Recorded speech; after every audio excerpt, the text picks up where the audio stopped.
Over the years, we've been treated to some amazing exhibition events in sports. Some become iconic, but many fail to live up to the hype. So what are some of the most anticlimactic exhibitions? Technically, it wasn't an exhibition because it ended up being sanctioned as a pro fight, but it basically was. 2024 saw Mike Tyson return to the ring to fight YouTuber Jake Paul. The event, which Paul won, was streamed by 65 million people on Netflix, making it the most streamed sporting event ever at the time. But many complained of buffering and freezing. And as for the fight itself, well, it was considered an entertaining disaster. I mean, it wasn't prime Tyson, he was 58, and after the fight, Paul, who was 27 at the time, said he'd actually gone easy on Tyson towards the end. Now, Mayweather-McGregor in 2017 was a better watch, despite Mayweather going rope-a-dope early on, but it was way too expensive. Pay-per-view was 75 quid, and in the stadium, the cheapest ticket was over 370. Now, this next one you could have watched for free, only because the pay-per-view had streaming issues, so they had to open it out. I'm talking about Tiger versus Phil in 2018, which was nicknamed The Match. Massive names and massive rivals going head-to-head. On paper, it worked. In reality, it didn't. The two players were mic'd up, so we all thought we'll get fascinating insight. We'll be able to hear them insult each other for 18 holes. But what we actually got was more heavy breathing and sniffles. And for two GOATs, the golf itself was bang average. And speaking of GOATs, let's end with Messi and Ronaldo. In 2023, an exhibition between PSG and the Riyadh All-Star 11 saw them share a pitch for possibly the final time. To be fair, it was a goal fest, which PSG won 5-4, and Messi and Ronaldo both scored. But it was obvious they were past their prime. El Clasico, this was not. And with it being in Saudi, there were more sports washing claims. So there you have it. Exhibitions that have let us down. And I didn't even have time to mention the Community Shield.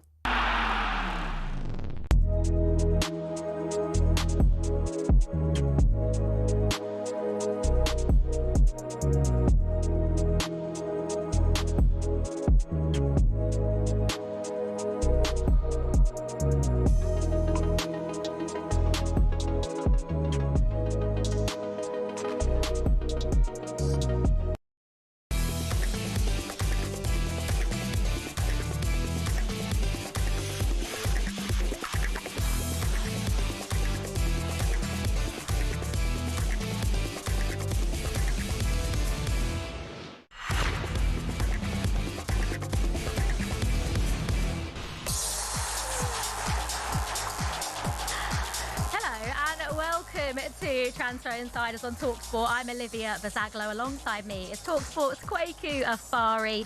Coming up over the next 3 hours, we'll be bringing you all of the latest transfer news from the Premier League and beyond. Here are your transfer headlines this evening then. Manchester United are confident of signing Brighton midfielder Carlos Baleba. Arsenal have agreed a fee of £50 million for Aston Villa's Ezri Konsa.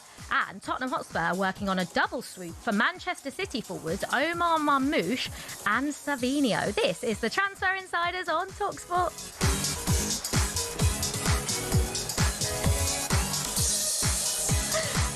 This is fun, isn't it? Kweku Afairi's with me. This is so fun, Liv. How are you? I'm actually really good, thanks. It feels weird being sat in this chair because the last time I was here was, what, before the World Cup even started? Feels like such a long End of May. Wow. World Cup, been on holiday. I've had a great time. And now the season's is here. It's come around so quickly, so much quicker. I think when the World Cup finished, I think everyone was just like, can't wait for a bit of a break now.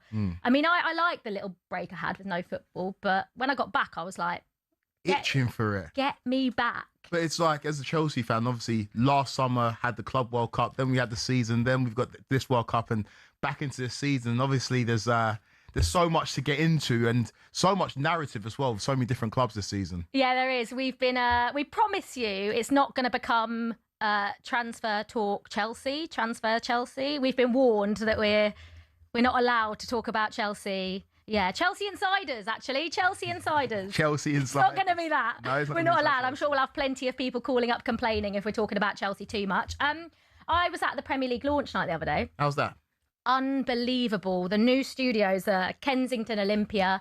And like the whole, I mean, it's two or three floors, but they're all stunning. But the launch day was there. They had Mikel Arteta, they had Victor Gyökeres, and then they had Super Frankie Lampard. The best. The best. Yeah, the best ever. Yeah, they had like a Q&A before. I sort of came in at the end because I was actually there, like working upstairs.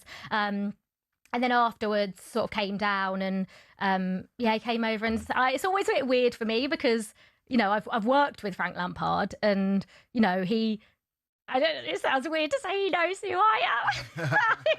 Is it almost impossible to not fangirl when you see a player who's done so much for the club that you support? Yeah, and like, listen, that fan is always in me. Like, I'm a football fan, and I always say to people, the reason I got into this job and working in football is because I loved Chelsea so much, and because, those were the players, the John Terry, Frank Lampard, that were at the time like our stars, our icons, and growing up, they're the ones you wanted to see. So yeah, he came over and he was just like, it's great to see you doing so well. And I was just like, oh. It's just, and also with Frank as well, he's got such a way about him that if you ask most Chelsea fans of our generation, he is just that guy. He's and the best. And also carved a great kind of career for himself in management. Had a couple of stops where it didn't go perfectly for him, but he's found himself back in the Premier League with Coventry, and we're all hoping he does really well. Yeah, the Premier League is back on Friday. Of course, it is Arsenal against Coventry City, and it's live on talkSPORT for you this Friday evening. What a game, by the way, to kick us off for the Premier. No. One thing I will say is obviously Arsenal defending champions. Congratulations to Arsenal last season. Were by far the best team. That game would have had a little bit more, I don't know, vim to it if it was at the CBS. Maybe. Coventry at home. Maybe. You know what I mean? Their first game back in the Premier League, the fans would have been rabid. I know Arsenal obviously get to kind of play in front of their fans first time as champions, but I think at Coventry under the lights on a Friday would have been a bit more special. Yeah, no, I do get what you mean, because I think everyone, listen, there's a lot of people out there that want Coventry to do well. A lot of people out there that think Coventry City will do well in the Premier League next season with Frank Lampard as the manager and the additions. But I don't think anyone's expected them to go to the Emirates and do anything on Friday night. Listen, you never know. But Arsenal, after that performance and I know people say don't read too much into the Community Shield and stuff, but it's hard not to when you're looking at a team that won the league last season. A lot of their players were at the World Cup, but they've come back without four of their main players and just rolled over Manchester City like they did. It's hard to not look at that and just think they're not just going to like walk the league. Well, and that's the beauty of the Community Shield. If you win it, it sets you up perfectly for the beginning of the season. If you don't win it, you can write it off as a friendly. And so for Arsenal, it definitely, I don't know, reawoken people to the fact that they are the defending champions. They are the best team in the league. They've been the most consistent team over the last 3 or 4 seasons, and they will be the team to beat. All the other contenders have got things or hurdles to overcome in terms of changes in personnel in the dressing room, changes in the dugout. Arsenal are the only team that have been consistent at the top level, and I think that makes them favourites. But I will say that if Arsenal would have lost that Community Shield game, then the narrative would be a lot different heading into the game against Coventry. There is, I think it's since 2019 that the team that's won the Community Shield has gone on to win the league. So it doesn't always work like that. In terms of the team that goes on and win, like the wins that goes on and wins it. But yeah, no, there's not a strong correlation, but it's a great kind of, especially when Arsenal taking the team photo, they can put the Community Shield in there next to the Premier League, and it looks good, and it's a good confidence boost for a squad that don't need it. But the narrative after the World Cup was Rice is knackered, Saka's knackered. And doesn't matter. It actually doesn't matter. Like, I mean, obviously they're, two of their best players, and obviously you want them playing at all times, but that squad that Arsenal have built now, and it just feels like, we're going to get into, we are going to get into the players that Arsenal have bought. We're obviously going to get into all of the players that all of the teams have bought and have a little debate around that. But when you look at the additions that they've made, they just feel like the right fit. Yeah. Even Zolis, watching him on Sunday, just, that was a sort of left-hand side that they thought they needed to sort out, and they've bought in a player for barely any money, and he already looks like he's settled. Yeah, he does. Again, we need to not buy in completely it's so hard into Community Shield games. But I remember 2 or 3 seasons ago, maybe 3 seasons ago, when Haaland and Núñez signed for City and Liverpool respectively, Nunes looked incredible in the Community Shield game. Haaland missed a few gilt-edged chances, and people were like, oh, maybe Liverpool signed the better striker out of the two. We know how that story ended. Nunes is now playing in Saudi Arabia, and Erling Haaland is the best striker in the world. And so we can't read too much into it. And Arsenal don't need to ignore the fact that, yes, Zolis has come in and he did well in the Community Shield game. He's looked okay in pre-season. They still need to address that issue on the left-hand side. There's a reason why they're in for Vinicius Junior. There's a reason why Martinelli looks like he's out the door. They're a side that needs to improve in the attacking sense, and I think they will do that. Do you actually think they're going to do that between now and the end of the window? This window? They showed their hand already, haven't they? In terms of the Vinny Junior interest, alleged interest. But there's a difference when it's Vinny Junior. Like, you know, they're not going to.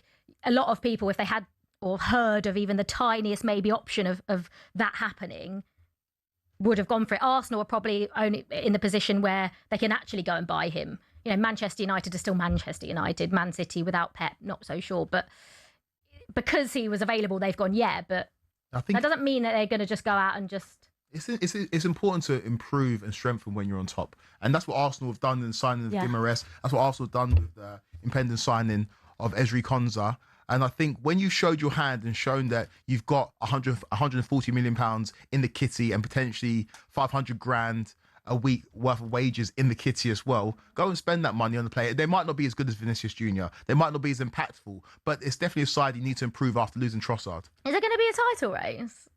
Ooh. I really hope they. We'll talk about that because I think our team. I know we're not allowed to talk about Chelsea. There we go. Red flag, blue flag already. Amazing. Banger though. Yeah, banger. Absolute banger. Banger. Every time we talk about Chelsea, unwarranted. Come on. They should be playing that non-stop for the next 3 hours. I didn't say anything. But yeah, this is going to be a season where there's a clear favourite in Arsenal, but the chasing pack, all those fan bases have to be optimistic heading into the new season, and I think it's going to be an interesting season. Maybe not a title race, maybe not a classic title race, but it's going to be a competitive league. Which team do you think could put up a title race? No, I'm joking. Don't answer that. We don't want too many alarms early on in the show. But if I can hear the liquidator all day, every day, yeah. All day, every day. I'll be a happy man. I happily would. It is a big season though for a lot of these teams, especially certain teams, but a lot of them in that pack where there's been so much change. Have we ever seen this much change in a Premier League season? And so many, obviously Pep goings, no one, did we see it coming maybe a little bit towards this season, but him going and then all of the rest of the managerial changes, it sort of set the Premier League up nicely for Arsenal. Yeah, for Arsenal. And this is an Arsenal side, this is not even a dig, that have... The last time Arsenal defended the league title was the 30s under Herbert Chapman. So yes, Arsenal should be the title favourites and are the title favourites and are the best team in this league. But what we did see, Liv, as a caution to Arsenal, is last year Liverpool ran away with the league the year before, had by all accounts the greatest transfer window of all time that we've seen in the Premier League anyway, and they went backwards and they now need to rebuild this summer. And so winning the transfer window, being the best team going into a season isn't everything, and you have to fight against complacency. Arsenal are the best team, they are the favourites, but everybody's coming for them now. They've gone from being the hunter to being the hunted, and that's a completely different task. And we've seen better teams than Arsenal not succeed in that. There's only been 3 managers in the history of the Premier League to ever defend their titles. That's Alex Ferguson, that's Pep Guardiola, and that's Jose Mourinho. 3 of the greatest modern managers of all time. And is Arteta cut from that cloth? It remains to be seen. Yeah, we will find out. And the Premier League opener between Arsenal and Coventry City is live and exclusive on talkSPORT on Friday night. You can join Adrian Durham from 7 p.m. ahead of an 8 p.m. kickoff at the Emirates. This is the Transfer Insiders on talkSPORT with me, Olivia Buzaglo, and Kweku Afairi. Coming up next, we'll be joined by talkSPORT's chief football correspondent, Alex Crook.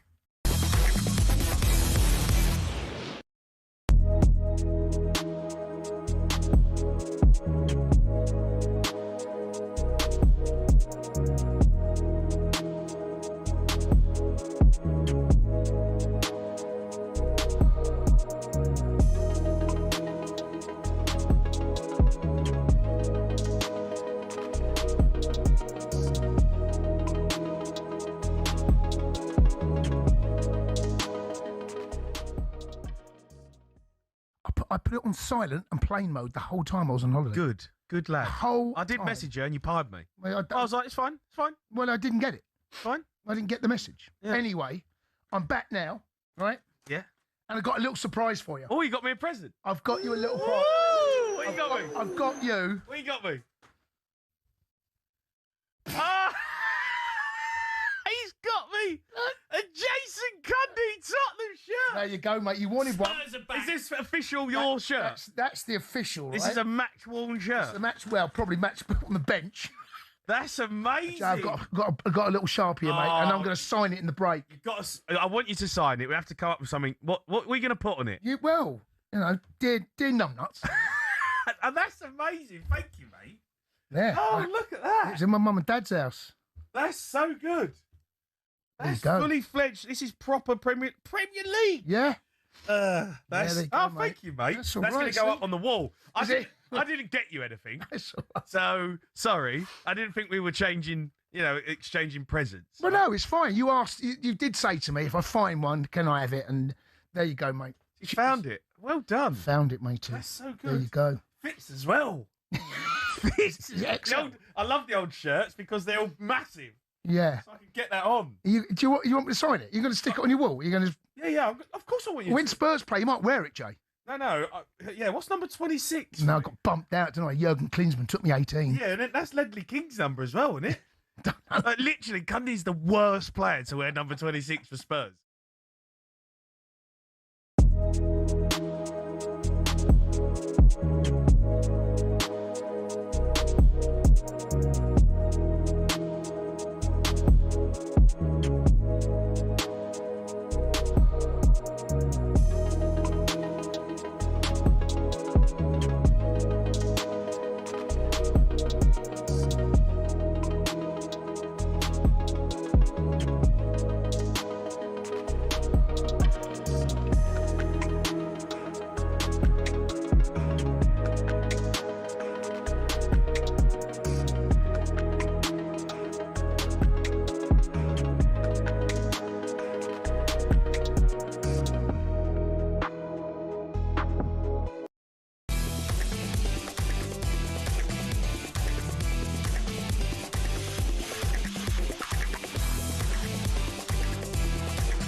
Welcome back. This is the Transfer Insiders on talkSPORT. I'm Olivia Buzaglo. It's Kweku Afairi alongside me this evening. We're hoping to catch up with Alex Crook in a second to talk all through the latest transfer news. But the big one today, which we will get Alex's thoughts on, hopefully if we get him back in a second, is Carlos Baleba going to Manchester United. Obviously, they were interested in him last summer. It didn't happen. Looked like they finally got their man. Is this the perfect move for Manchester United right now when you look at their midfield? It's a great move. They can be very happy with the business they did with Tielemans. That was a market opportunity. They spotted the release clause that not many other clubs did, and they brought him in swiftly. They can be happy with bringing in Andre Santos, another market opportunity, but Baleba completes that midfield. He adds the legs. If you look at Bruno, you look at Kobbie Mainoo, you look at Tielemans, they haven't really got the legs to get about modern Premier League midfield. Baleba has, and he answers the questions. He's the final piece in that puzzle, and all of a sudden, Man United have rebuilt that midfield in a very economic fashion. So yeah, congratulations to them. And Baleba is a top young player that is going to the very top. Yeah, very excited to see him or what he can do at Manchester United. Right, talkSPORT's chief football correspondent Alex Crook is there. Hi, Alex. Hey there, mate. How we doing? We good? We're all good, thanks. You okay? Good. Yeah, quite buoyed by the news of Carlos Baleba. Manchester United fans, I think, have had to be patient in this transfer window. Obviously got the Andre Santos and Youri Tielemans deals done quite early, but I think there is another gap in midfield. Looks like that will be filled now by Baleba. Not done yet, as far as my sources down in Brighton are telling me, but we expect it to happen. And I know he's been injured for a lot of pre-season, but he's not too far away from a return to full fitness, as I understand it. And I think then the focus will be on another left-back competition for Luke Shaw, and then the United squad is looking relatively strong. when you look at that Manchester United midfield now with the addition of Baleba, Alex, is that now complete? You know, when you look at, and is it going to be Baleba, Mainu and Bruno Fernandes? Do you think that's going to be Man United starting three? Well, I think like all top clubs, you need two players for every position. That's what Arsenal have done so well. When you look at their squad, Chelsea are trying to do it as well. They've been trying to do it for a number of years. And I think there's a lot of midfield options now. As I say, still need a backup left back to Luke Shaw. That's the position of the squad that looks a little bit light. Maybe another forward, but obviously you've got Marcus Rashford, can play as a left-sided forward, can play as a 9, although it's not his ideal position. So I think there's going to be rotation in that midfield, because the big difference this season to last, when United did so well under Michael Carrick, certainly since Christmas, is that they've got to play Champions League football. And at times last season, it was one game every 3 weeks, let alone one game a week. And obviously that's going to be very different this time around. Crookie, as a man that follows Manchester United very closely, personally, are you happy with this transfer? Is Baleba the sort of character that fits in the dressing room? Is he the player that Manchester United need? As a United fan, are you happy with the business they've done there? Well, I've got to say, we debated this on Inside Devils, our United YouTube programme yesterday, and I was a little bit sceptical because he didn't have the best of seasons last year. I think his head was definitely turned by Manchester United's overtures. He's obviously had that injury issue, which is a concern. But if you look at his form the previous season, he looks every inch a top-class Premier League midfielder, and I do think he brings that physicality, he brings that energy to midfield that United are lacking. This, to me, looks like the Casemiro replacement. So, yeah, I'm reasonably encouraged, but he needs to get back to the form of 2 seasons ago, Baleba, as opposed to last season. Alex, let's move on to then Arsenal, because today have agreed a fee with Villa for Ezri Konsa. And for Arsenal, I suppose, just another person, another player that's going to add to their squad and make them even stronger going into this season. Yeah, this backs up what I'm saying. 2 players for every position. Konsa can play at right back. He can play as a partner for Gabriel, with Saliba obviously still nursing that back injury from the World Cup. And the Arsenal squad looks ridiculously strong. When you look at the players that were left out at the weekend, there was no space for Martinelli, no space for Gabriel Jesus. Obviously, Miles Lewis-Skelly started that game, but I think there's still a possibility that a club could try and tempt him away between now and September the 1st. They do need a big outgoing. I think I know they sold Leandro Trossard, but not for an awful lot of money. But Konsa ticks a lot of boxes, doesn't he? Because he's got that Premier League experience. He's got that versatility. The guaranteed fee is actually less than Chelsea are playing for Maxence Lacroix. It's £51 million.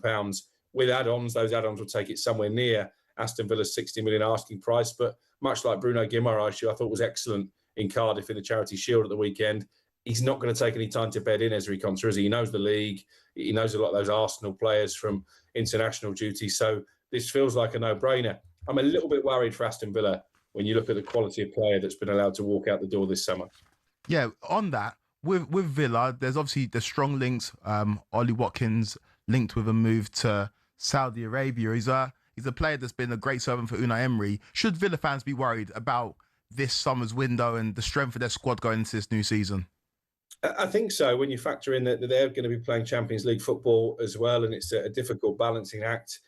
I'm not convinced that Ollie Watkins ends up in Saudi Arabia. I know that there are suggestions that maybe he fancied the move, but at some point, if you are Unai Emery, you are the paymasters of Villa Park, you have to pull up the drawbridge. They made a lot of money for selling Morgan Rogers. Yuri Tillemans was a 35 million release clause, not much of a release clause when it came to Luca Digne, but significant money for Ezri Konsa.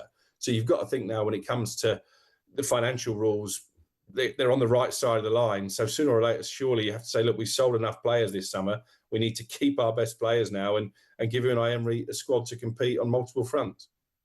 What about Spurs then, Alex? Because obviously we knew they were interested in Man City Savinho, but now it looks like they could be potentially going for a double swoop and Omar Marmoush as well.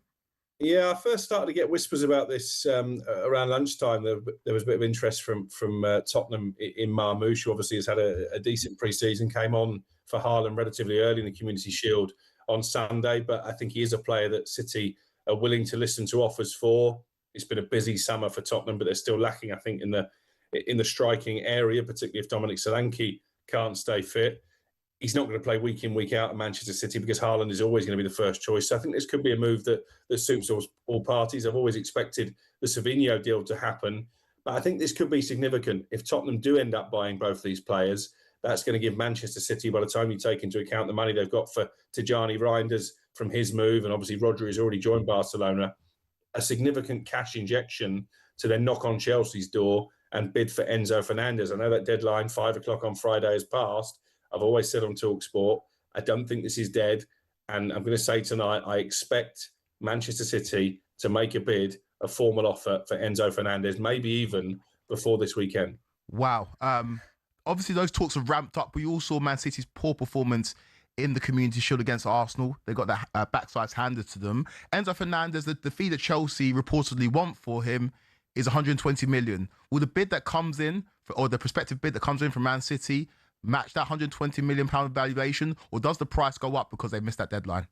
Well, they know the price, and as you say, that deadline expired on Friday, so it might be that City end up paying a little bit more just to get this deal done. They're also interested in Pedro Neto, so it could be they come in with a double deal, and therefore that makes it more appealing for Chelsea. So it's going to be fascinating. We know there's no love lost between the two teams because of what happened with Enzo Maresca. Chelsea feel like their season was derailed by him basically forcing his way out mid-season, then obviously ending up at Manchester City. So I don't think Chelsea will make it easy, but I've always felt deep down they are willing to sell Enzo Fernandez. And I wonder if that willingness was heightened by the fact he was booed by some of your fellow Chelsea fans.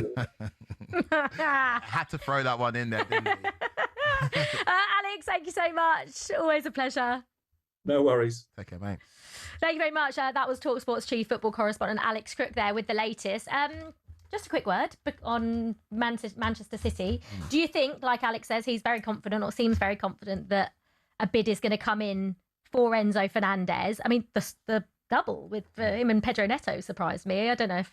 Yeah, that's an interesting one. Pedro Neto is the man that I think can be moved on from Chelsea in terms of the direction that we're going. And Crookie's been very consistent with his stance that Enzo Fernandez, despite Man City missing that deadline, he will still possibly move on to Man City from Chelsea. I just think that City, looking at the midfield of Elliot Anderson, Kovacic, and who else, I think they need to make that move.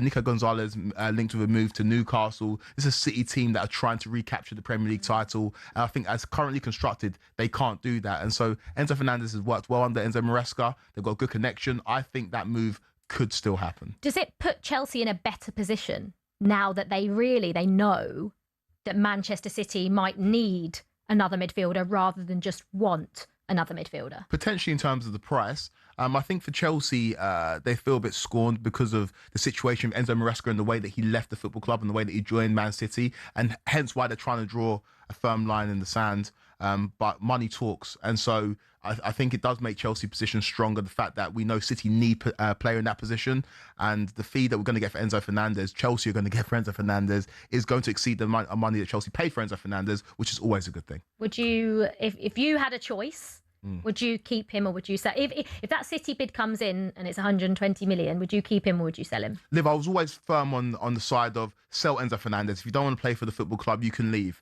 But Chelsea haven't finished mid-table last season, and I've been on record. Chelsea need to embrace the darkness, and that darkness is embodied by Enzo Fernandez, a player that engages in the dark arts, a player that is the pantomime villain right now, but a player that's got undoubted quality and scored double figures in the Premier League last year. That's not easy to come by. And so Enzo Fernandez at Chelsea next season helps us become the villains of the piece again, helps us return to Chelsea that dominated English football. And I think that with where we're at right now, we could do a player like that in our squad. You want to see him do the celebration at Stamford Bridge, don't you? That needs to be his Patterson celebration. Cup in the years. I know England fans, we were crying about it. But ultimately, I saw Cristiano Ronaldo come back from the World Cup in Germany after the winking scandal and become the best player in the world. Enzo Fernandez isn't that, but embrace the darkness and become a legend at Chelsea. Yeah, we will see what will happen. Alex Crook is adamant that Manchester City are going to come in for a bid for Enzo Fernandez. Will it be £120 million?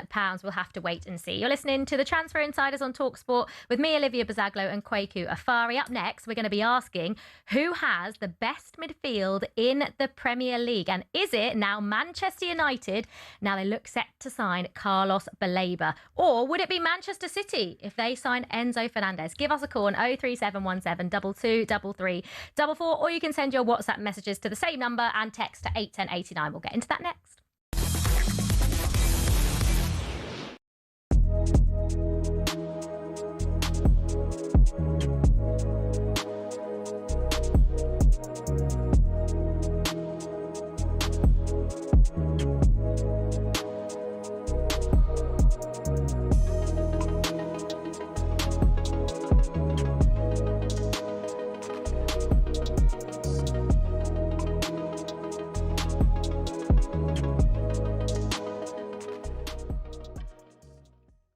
Cricket, what? But I know Chelsea had a deadline for Fernandes, but it looks like Rodri's obviously on his way to Spain, Barcelona. I think he's going over there today.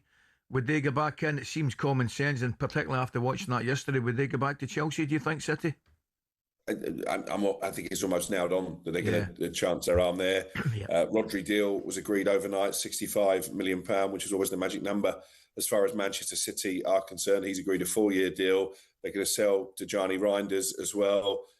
Those transfer fees combined will be enough to match Chelsea's £120 million asking price for Enzo Fernandez. Now, obviously, sources telling us on Friday that the 5 o'clock deadline had passed. No written bids have been received. Therefore, Enzo Fernandez would stay a Chelsea player. I'm not convinced that was as hard a deadline as maybe it's being made out. What about Jamie Vardy, Crookie? Well, reading reports that he's had an offer from Brazil.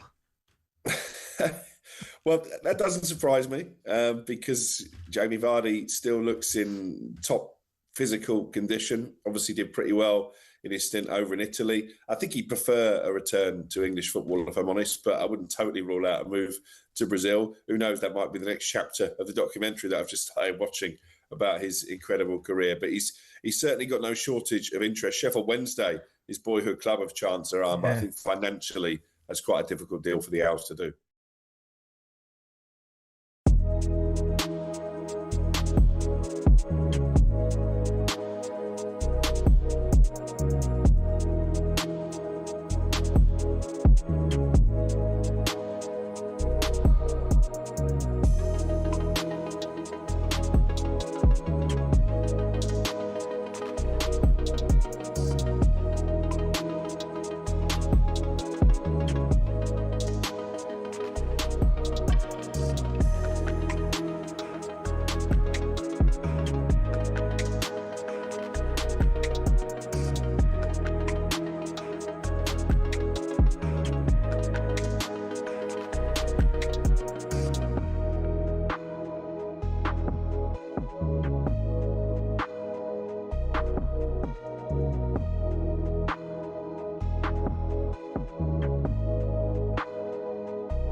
Cricket balls are red, baseballs are white, American footballs are brown, and tennis balls are yellow.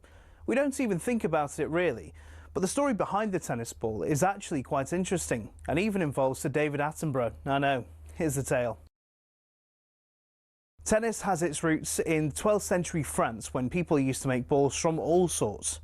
Cork, wool, chalk, animal fur and even human hair. Uniformity was found centuries later when people started making balls out of something called vulcanized rubber, invented in the US. But the balls kept on breaking, so a British lawyer, who also loved tennis, suggested they put a flannel covering on the outside, and thus the tennis ball as we know it was born. One problem, it was either white or black.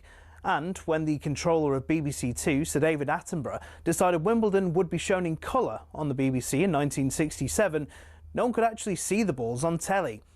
So the International Tennis Federation went away and created a new colour called Optic Yellow, which would show up without the need for a 4K LED display. Not that anyone had that in the 1960s, of course. Since then, all tennis balls have been covered in that material and have their trademark colour for that exact reason. Amateur tennis players and dogs worldwide are forever grateful. You could say the ITF aced it.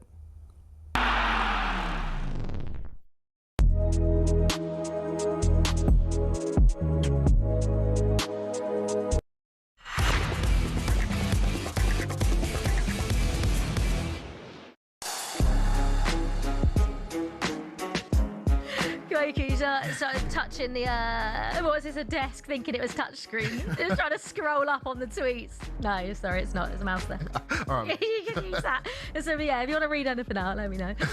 This is the Transfer Insiders on talkSPORT. I'm Olivia Buzaglo. Kweku Afairi is alongside me this evening. Celtic are in action in the Champions League this evening. They have a qualifying playoff against Austrian side Lask. Kickoff is at 8 p.m. and watching for talkSPORT is Paul Mitchell. Good evening. What defines a favourable draw in the Champions League playoffs these days? Well, last year we thought Celtic drawing a team from Kazakhstan was ideal, but they failed to find the net over 2 legs and lost on penalties. So this year it's the champions of Austria that come calling, the Linzer Athletic Sports Club, LASK, who will provide their own challenges. Now, last year Celtic were criticised for not strengthening their squad before the playoff round of the Champions League. This time money has been spent. Casper Hu, Camilo Duran and Mika Bauer all make their European debuts tonight. Both these clubs have only played a handful of games so far this season ahead of this crucial game. Both are unbeaten and both have been free scoring. LASK didn't compete in European competition last season. They'll provide a test, but it is worth noting they've won just 2 of the last 18 European matches. The FASN Arena awaits for the second leg tonight. It's all about a slightly damp Celtic Park. European football under the lights, as always. A little special when Celtic are involved. Thank you very much, Paul. You learn something new every day. It's not LASK, it's LASK. You reckon I could call them LASK? Yeah, there you go. Yeah, Get away with cool. it. Yeah, LASK, LASK. Well, now I know the real way to say it. Yeah. I will say it from now on. They don't have to say their name again.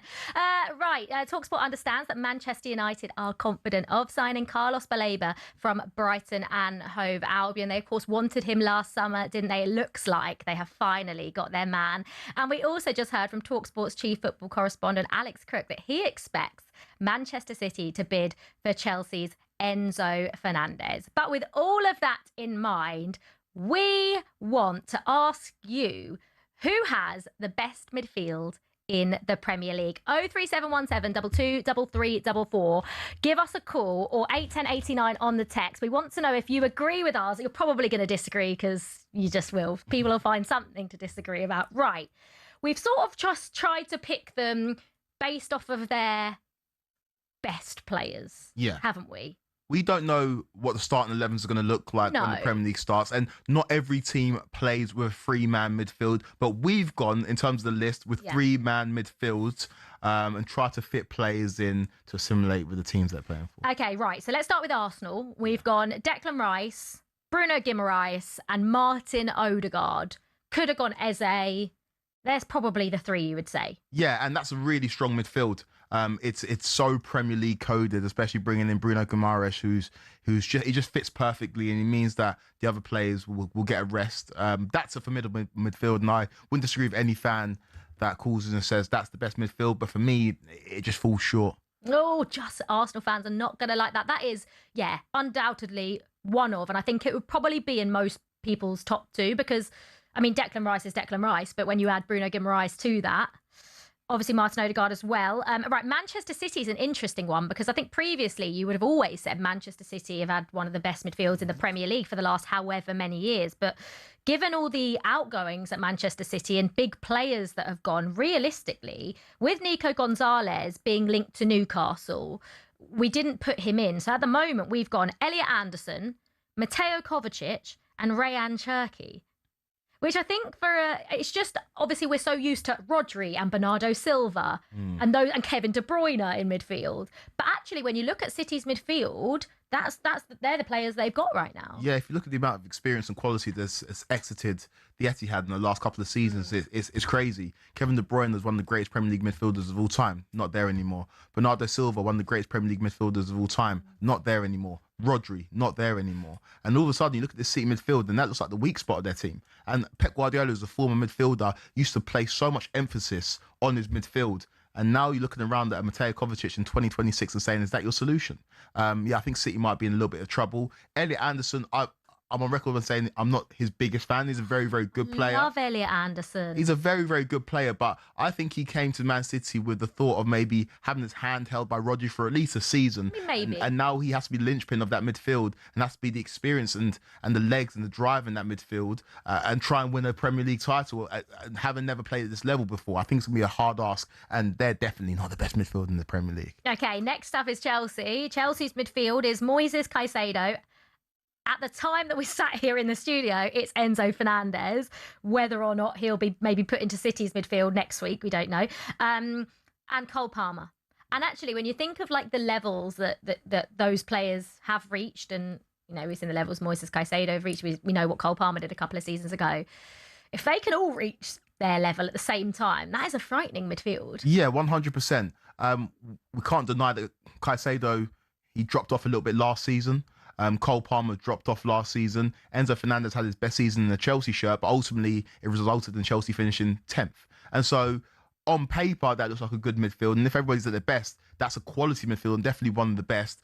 But I just think that there's a lot of question marks and ifs and buts and maybes around that Chelsea midfield, and they're not quite proven yet consistently at the highest level. I love it. I love dynamic. I love the fact that you've got the hatchet man. Also, well as a player that can play in Caicedo. Enzo Fernandez brings that guile and the ability to dictate tempo and can score goals. And Cole Palmer is Cole Palmer, who in his sleep will give you 10 Premier League goals. And so it's good midfield, but not the best. Okay, next up is Liverpool. We've got Dominic Szoboszlai, Ryan Gravenberch and Florian Wirtz. That's a really good midfield. It is on paper, and if you're playing FIFA. But That's harsh. Ryan Gravenberch has been one of the best midfielders in the Premier League. Yes, when he was moved into a 6 by Arne Slot, but last season he regressed. And Szoboszlai is one of my favourite midfielders in the Premier League, and I think he'll continue at his level. But Wirtz needs to prove it as well. Yeah. So on paper, it's a good midfield, but I need to see him prove it on the pitch. Liverpool are the biggest kind of unknowns this season, and we'll speak about them a little bit later on in the show. But if everybody ticks at Liverpool, they're going to have a really good season. It's just if they tick, and if Wirtz can find his feet in the Premier League. Okay, Spurs. Sandro Tonali, Mateus Fernandes, and obviously we're trying to do when the players are fit, and I think if the players are fit, James Maddison would probably be in there. Yeah. That's a solid midfield. It is, and we forget about Kulusevski, who 2 years ago or 3 years ago was one of Spurs' best players. It's an improvement on where they were last season, but anything's an improvement on finishing 17th. Any less than that, you're getting relegated. And so this is a Spurs team that have made moves in the transfer window and spent big money, but I don't think it competes with the upper echelons of midfields in the Premier League. I mean, Sandro Tonali compares with anyone, by the way. I think he's up there with one of the best midfielders in the league, yeah.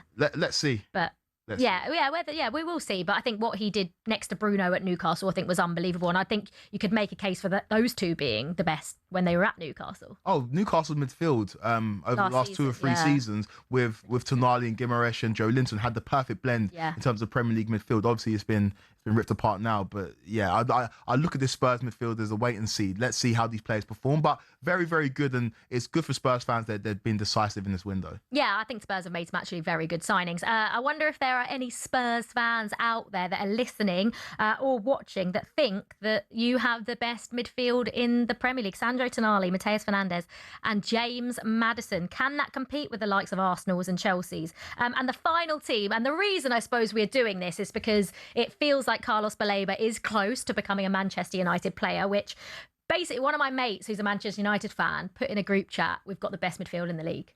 Yeah. And that is, I mean, let's go with Kobbie Mainoo, Carlos Baleba and Bruno Fernandes. Bruno Fernandes, who was one of the best players, if not the best player in the Premier League last season. Yeah. A Kobbie Mainoo, who I've always loved, and 2 years ago in the final of the Euros didn't look out of place against some of the best midfielders in the world. And Baleba, who for the modern Premier League just has a bit of everything, can get about, has got guile on the ball, but it's also very, very physical. For me, that's the most perfect blend. And we're looking at Manchester United and saying, where's the legs? Where's the legs? Where's the legs? Here come the legs in Carlos Baleba. And I was at the United or the Brighton United game, the final game of the season, where United spanked Brighton and Bruno reached the assist record. And Baleba came on at half time, and you could just tell that he had a bit more of something. And a player that had his head turned last summer, you could say that he may be down tools, a mixture of that and injury last season. And you saw the fans, and maybe his manager sour on him last season. But I think in Manchester United, we're going to see one of the best midfielders in the league. And for me, that's the best midfield in terms of blend, in terms of what you want, in terms of goals and assists from Bruno Fernandes, in terms of that dictating tempo from Kobbie Mainoo and receiving the ball off the goalkeeper and the centre-backs and dictating the play. And then Baleba can get around, tackle, and also has got a wonderful left foot. I think that midfield trumps all of them. So you're going United, and I'm going to go a tie between Arsenal and Chelsea. Really? Yeah. You don't think Arsenal? I think...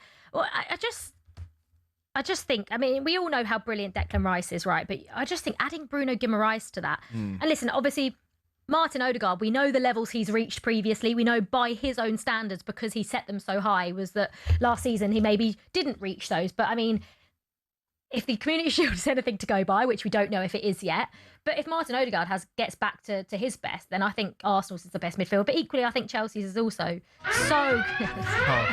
No, that's not fair. That's not fair. there. Chelsea were part of this chat. That was part of the conversation. That was part of the conversation. That's a yellow card. That is a yellow card. Keelan and Alex Net. That is a yellow card. But I will say that Arsenal's midfield is totally dependent on Martin Odegaard. Odegaard in the 22-23 season was one of my favourite non-Chelsea players to watch. Ridiculous.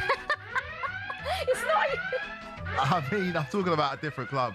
He was one of my favourite players to watch in the Premier League. He just has the ability to kind of drop a shoulder. When he's at his very best, drop a shoulder, the deftness of the touch and passes. Yeah, he's a very, very good player. And I think if Arsenal were to tick and play more fluid football this season, that's dependent on Martin Odegaard being at his very best. And I think based on the Community Shield, he could be returned to those levels.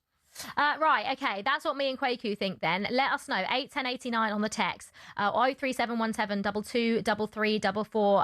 WhatsApp us or call us on that number. Who is or who has the best midfield in the Premier League? And are there any players you would swap out from the ones that we have picked? Richard from Chester says, evening guys, great show. Best midfield in the Prem has to be Arsenal, still with Declan Rice, Bruno Guimaraes, and he's gone with Miles Lewis-Skelly. I mean, that shows the strength of Arsenal's midfield, is that if you rest one of them, you've got Miles Lewis-Skelly, Mikel Merino, don't know if he's a striker now, but Mikel Merino, Martin Zubimendi. It's just ridiculous. Yeah, Conrad from Leeds agrees and says Arsenal. Dan has sent us a WhatsApp on 03717 223344. It's hard to argue with Chelsea's midfield. They just need to fulfill potential and follow through with the raw talent. We're going to take your calls on this next. Who has the best midfield in the Premier League? 03717 223344. Give us a call and make a case for your club. I'm Olivia Buzaglo. He's Kweku Afairi. This is the Transfer Insiders on talkSPORT.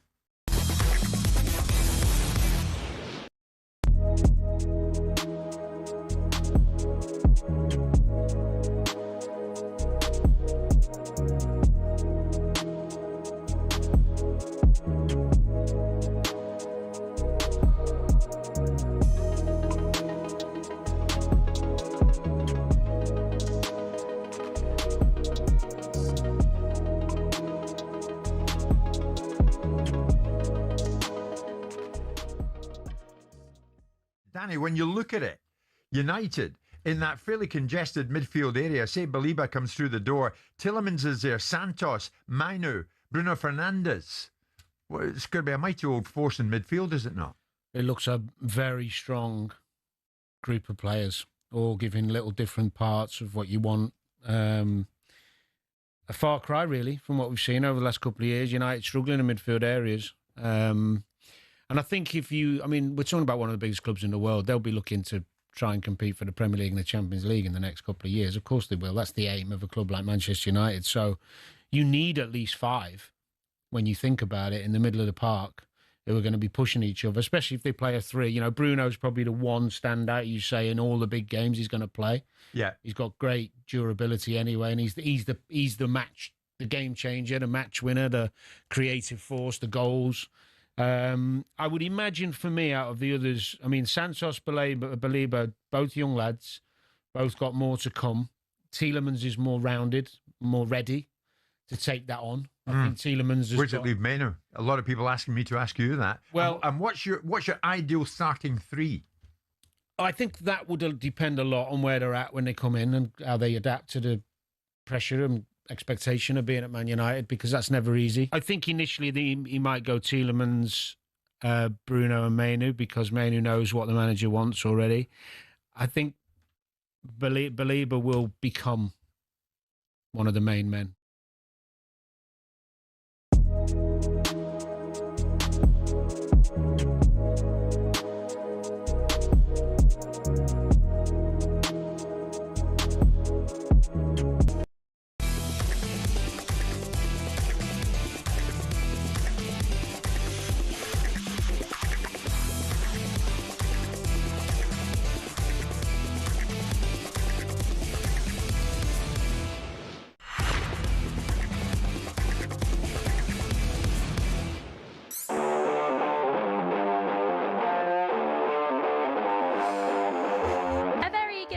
this is the Transfer Insiders on talkSPORT. I'm Olivia Buzaglo. Kweku Afairi is alongside me. We're with you until 10 p.m. We are asking you guys, who has the best midfield in the Premier League? Give us a call on 03717 22 3344. And that's exactly what Keegan has done. Good evening, Keegan.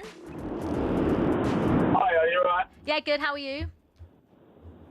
Yeah, I'm all good, thank you. No, look, obviously, I'm an Arsenal fan, and I think there's no other answer but Arsenal as to who's got the best midfield, especially when you consider the depth of it. Like, Lewis Skelly was starting towards the end of last season, but he struggled to get in a lot last season. And I think there's probably 2 or 3 teams in the Premier League he doesn't start for.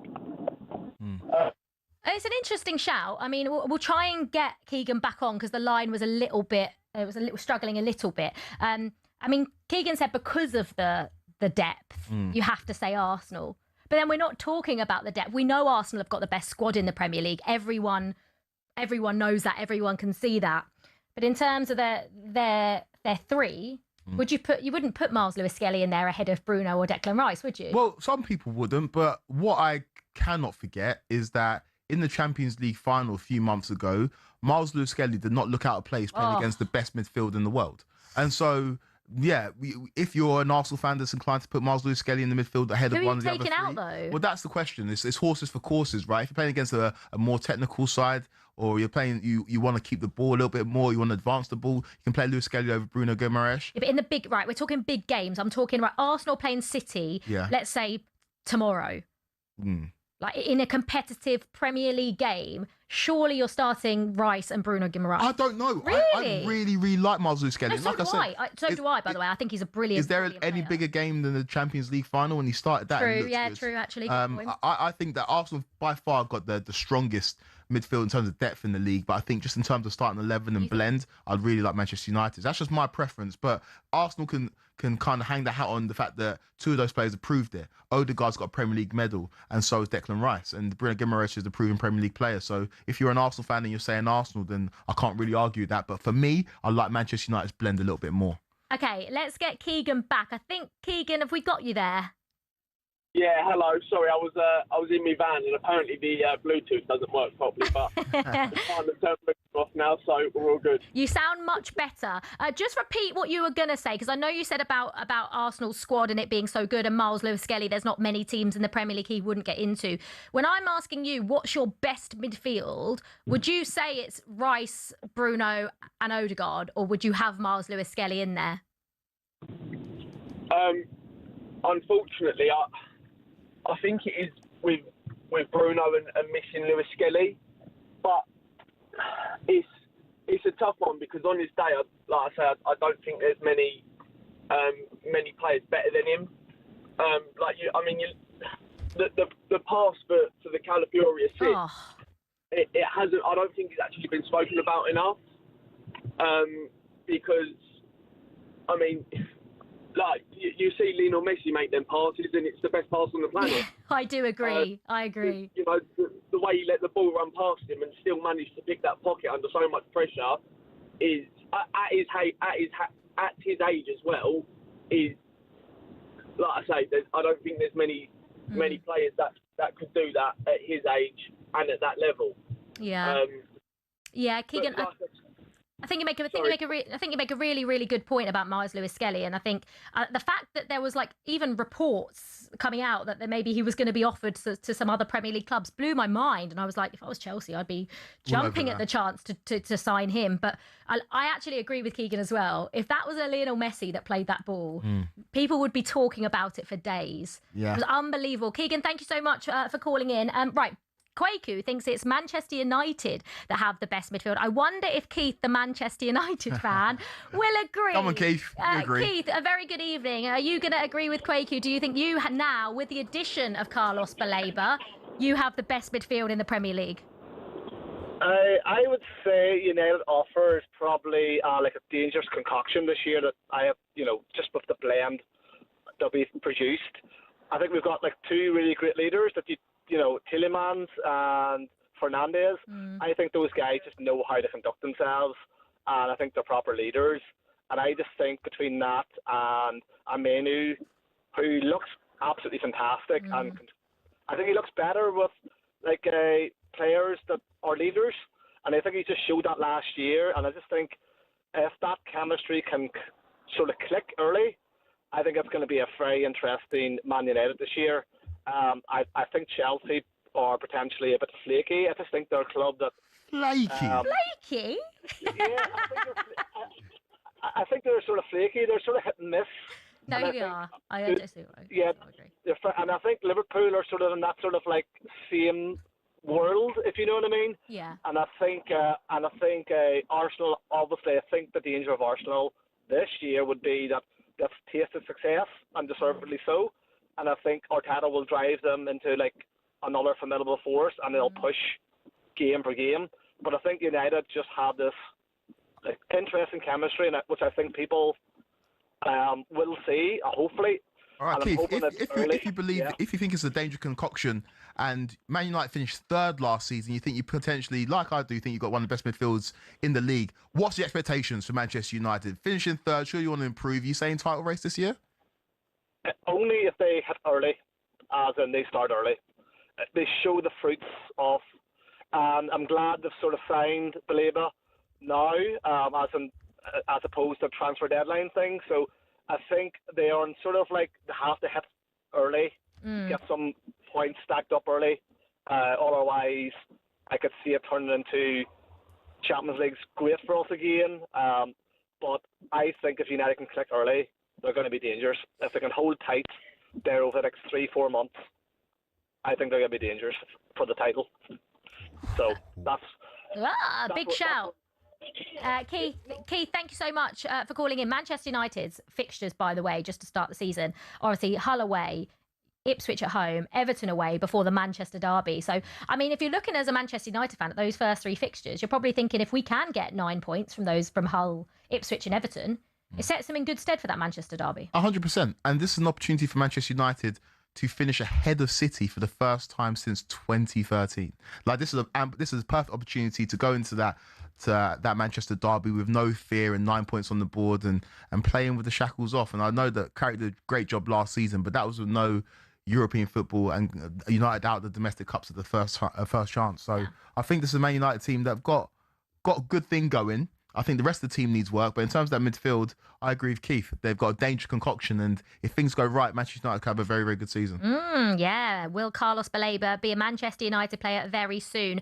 Let's go to Harry, the Villa fan then. Harry, I've got to apologise. I have to apologise because I didn't even read out Villa's midfield in an argument. I didn't even put up an argument. So now is your turn to, one, tell me now who you think Villa's best midfield is. Who are those three players?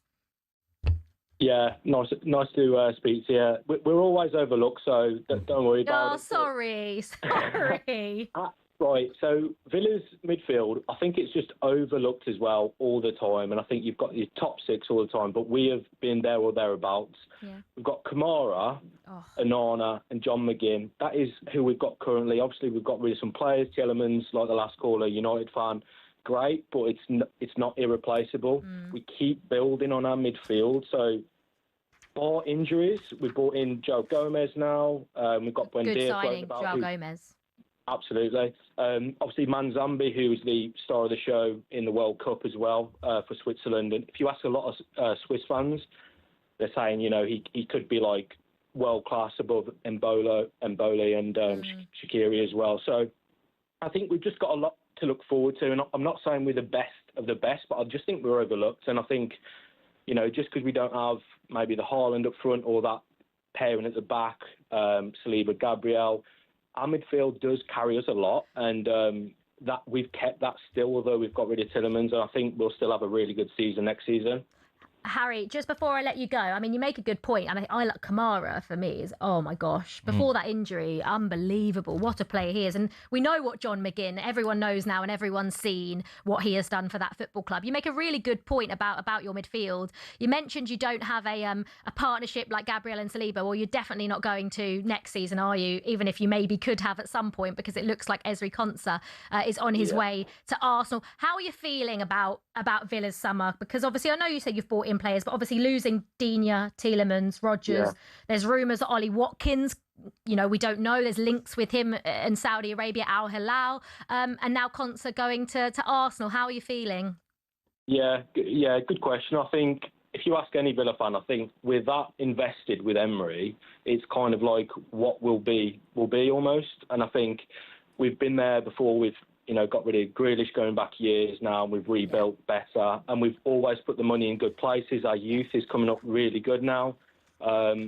We've got really exciting signings like Maggio. We just bought Suzuki today, obviously Wan-Bissaka on loan as well, a couple of others. So I think we're putting all the money in the right places, and the best part of it, we are bringing the age down a bit. So like if you look at the likes of Watkins, Konsa, as much as they are Villa heroes, you know, they've had a standout World Cup, but this is the time to cash in if there's going to be a time, because, you know, there's probably 2 years left on the contract for both of them. Yeah. And we just won't get any money back. They're 28, 29 now. So I think we've had a good summer so far, and everyone's saying we've stripped our whole squad, but we're kind of used to it. And, you know, even if Martinez or Watkins goes, I really do believe Suzuki will step up. And I think Maggio, if you've seen anything of Maggio recently, what a player. Yeah. He looks absolutely unbelievable. People are already saying, like, getting the England squad. He's only just turned 17. So I think the future's bright for us. Harry, thank you so much. That was a brilliant call. That was Harry, the Villa fan there. Right, we're coming up to a break. This is Transfer Insiders on talkSPORT. Just a quick transfer update for you, though. We told you earlier this evening, that Spurs were planning a double swoop for Manchester City's Omar Marmoush and Savinho. talkSPORT understands City would sell the pair for £150 million. Kweku, in a word, fair price? No. We'll get into that a little bit later on. Keep your calls coming in, though. 03717 22 3344. We still want you to know, who do you think has the best midfield in the Premier League? And I've just mentioned it, but we will be taking a closer look at Arsenal's move for Aston Villa's Ezri Konsa next. This is the Transfer Insiders on talkSPORT.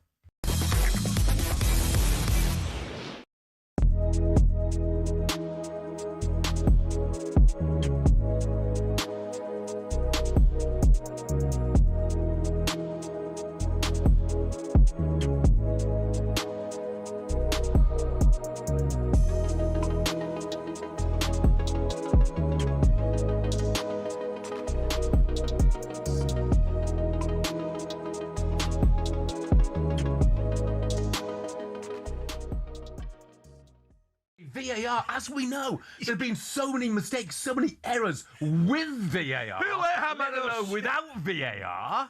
The fact of the matter is, getting back to your point, you can't so many more decisions right than wrong. But you cannot have VAR for no matter what game it is within the same tournament. You can't have it for one game and not have it for others. Right. It's as simple as that. EFL fans, okay. White and Jordan coming up, swamp them. Swamp them with text telling them that you do not want VAR in the EFL. Okay? And should they want it in the Championship playoff final because they've got it? You can't have it if you've not had it in the tournament before. But they have it. They use it. They shouldn't use it in the Championship playoff final. If it's used the most lucrative game in football. If it's used in... If you two had your way, in that game with no VAR, a dodgy goal could send the wrong team up. Correct, because that's Jim, life. That's fine. Jim, you know what? I don't think it's good, but it's life. So you two are happy to support a flawed system. There is not one... But it's a flawed system if you have VAR in it, but not have it for the rest of the tournament. And there is not one football fan out there who cares that it's the most lucrative game in football. All they care about seeing their team win. They do. And get... No, they like the money that comes with it. Football. No, fans don't care. Fans want to see their team promoted. That's all they care about. No fan goes to Wembley and thinks, oh my goodness, think of the money we can make out of this. Of course they don't. All right. People, football There's fans... a winning goal, winning off his fist, but who cares? Football fans generally speaking, Jim, will more than accept honest mistakes.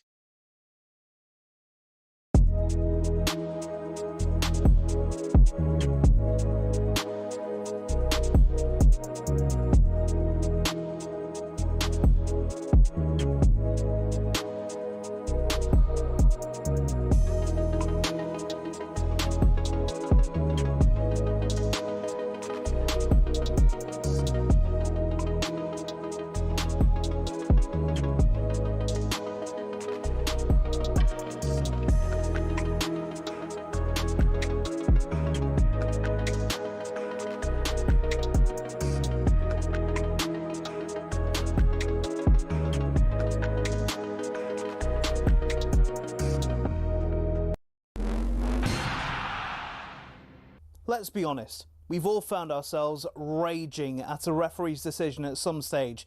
This feel familiar? That is an absolutely shocking decision. They've got a case in that it was a bad decision. It's such a poor decision. Yeah, I think he's just made a bad decision in that instance. But what does it take to get to the very top of football refereeing? Every referee starts with their county FA. It's a simple training course and you can take it as soon as you hit your 14th birthday. Once you've done that, you have to go through at least 11 hours of face-to-face training. You'll then graduate as a level 7 official, which means you can take charge of county level games. But hold your horses, there's still a long way to go to get to the Premier League. Your next step is to spend a year each at levels 6, 5 and 4. This covers the top of the amateur game. Only at level 3 do you start doing Northern Counties or Isthmian League level games, for example. If you've done this all quickly, you can reach level 2 and ref your first National League match after, oh, I don't know, 6 years? After getting enough experience at that level, you can apply to be a referee in the EFL. There's an interview, people watching you do games, and then, if the EFL are happy, you'll be granted a level 1 licence to ref in games in League 2 and above. Now, they don't just say on you go to the Premier League, you have to work your way up through the divisions. Only after years of hard work and refereeing on cold Tuesday nights in Stoke can you be considered to do matches in some of Europe's very best stadiums. Now, who was the youngest to reach the very top? It was actually Michael Oliver. He refed his first Premier League match in 2010 at the tender age of just 25. So if you want to follow in his footsteps, crack on. It'll only take you roughly a decade, thousands of hours of work and an incredibly thick skin. In total, there are 37,000 registered referees across England, but the PGMOL has only deemed 21 good enough for the top flight. That means there's not even a 1 in 1,000 chance you'll even make it in. Obviously, referees can make mistakes, but when you think about it, having a go at them is kind of like slating a brain surgeon.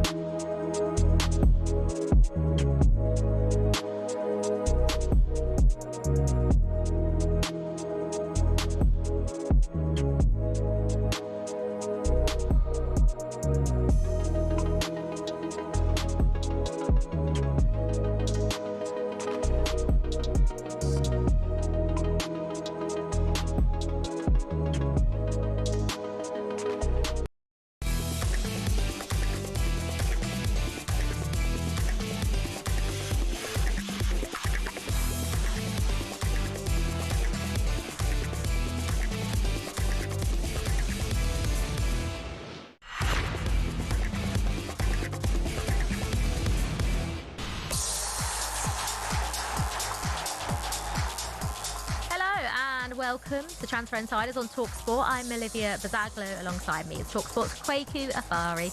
Here are your transfer headlines this evening. Manchester United are confident of signing Brighton midfielder Carlos Baleba. Arsenal have agreed a fee of £50 million for Aston Villa defender Ezri Konsa. And Tottenham Hotspur are working on a double swoop for Manchester City forwards Omar Marmoush and Savinho. This is the Transfer Insiders on talkSPORT.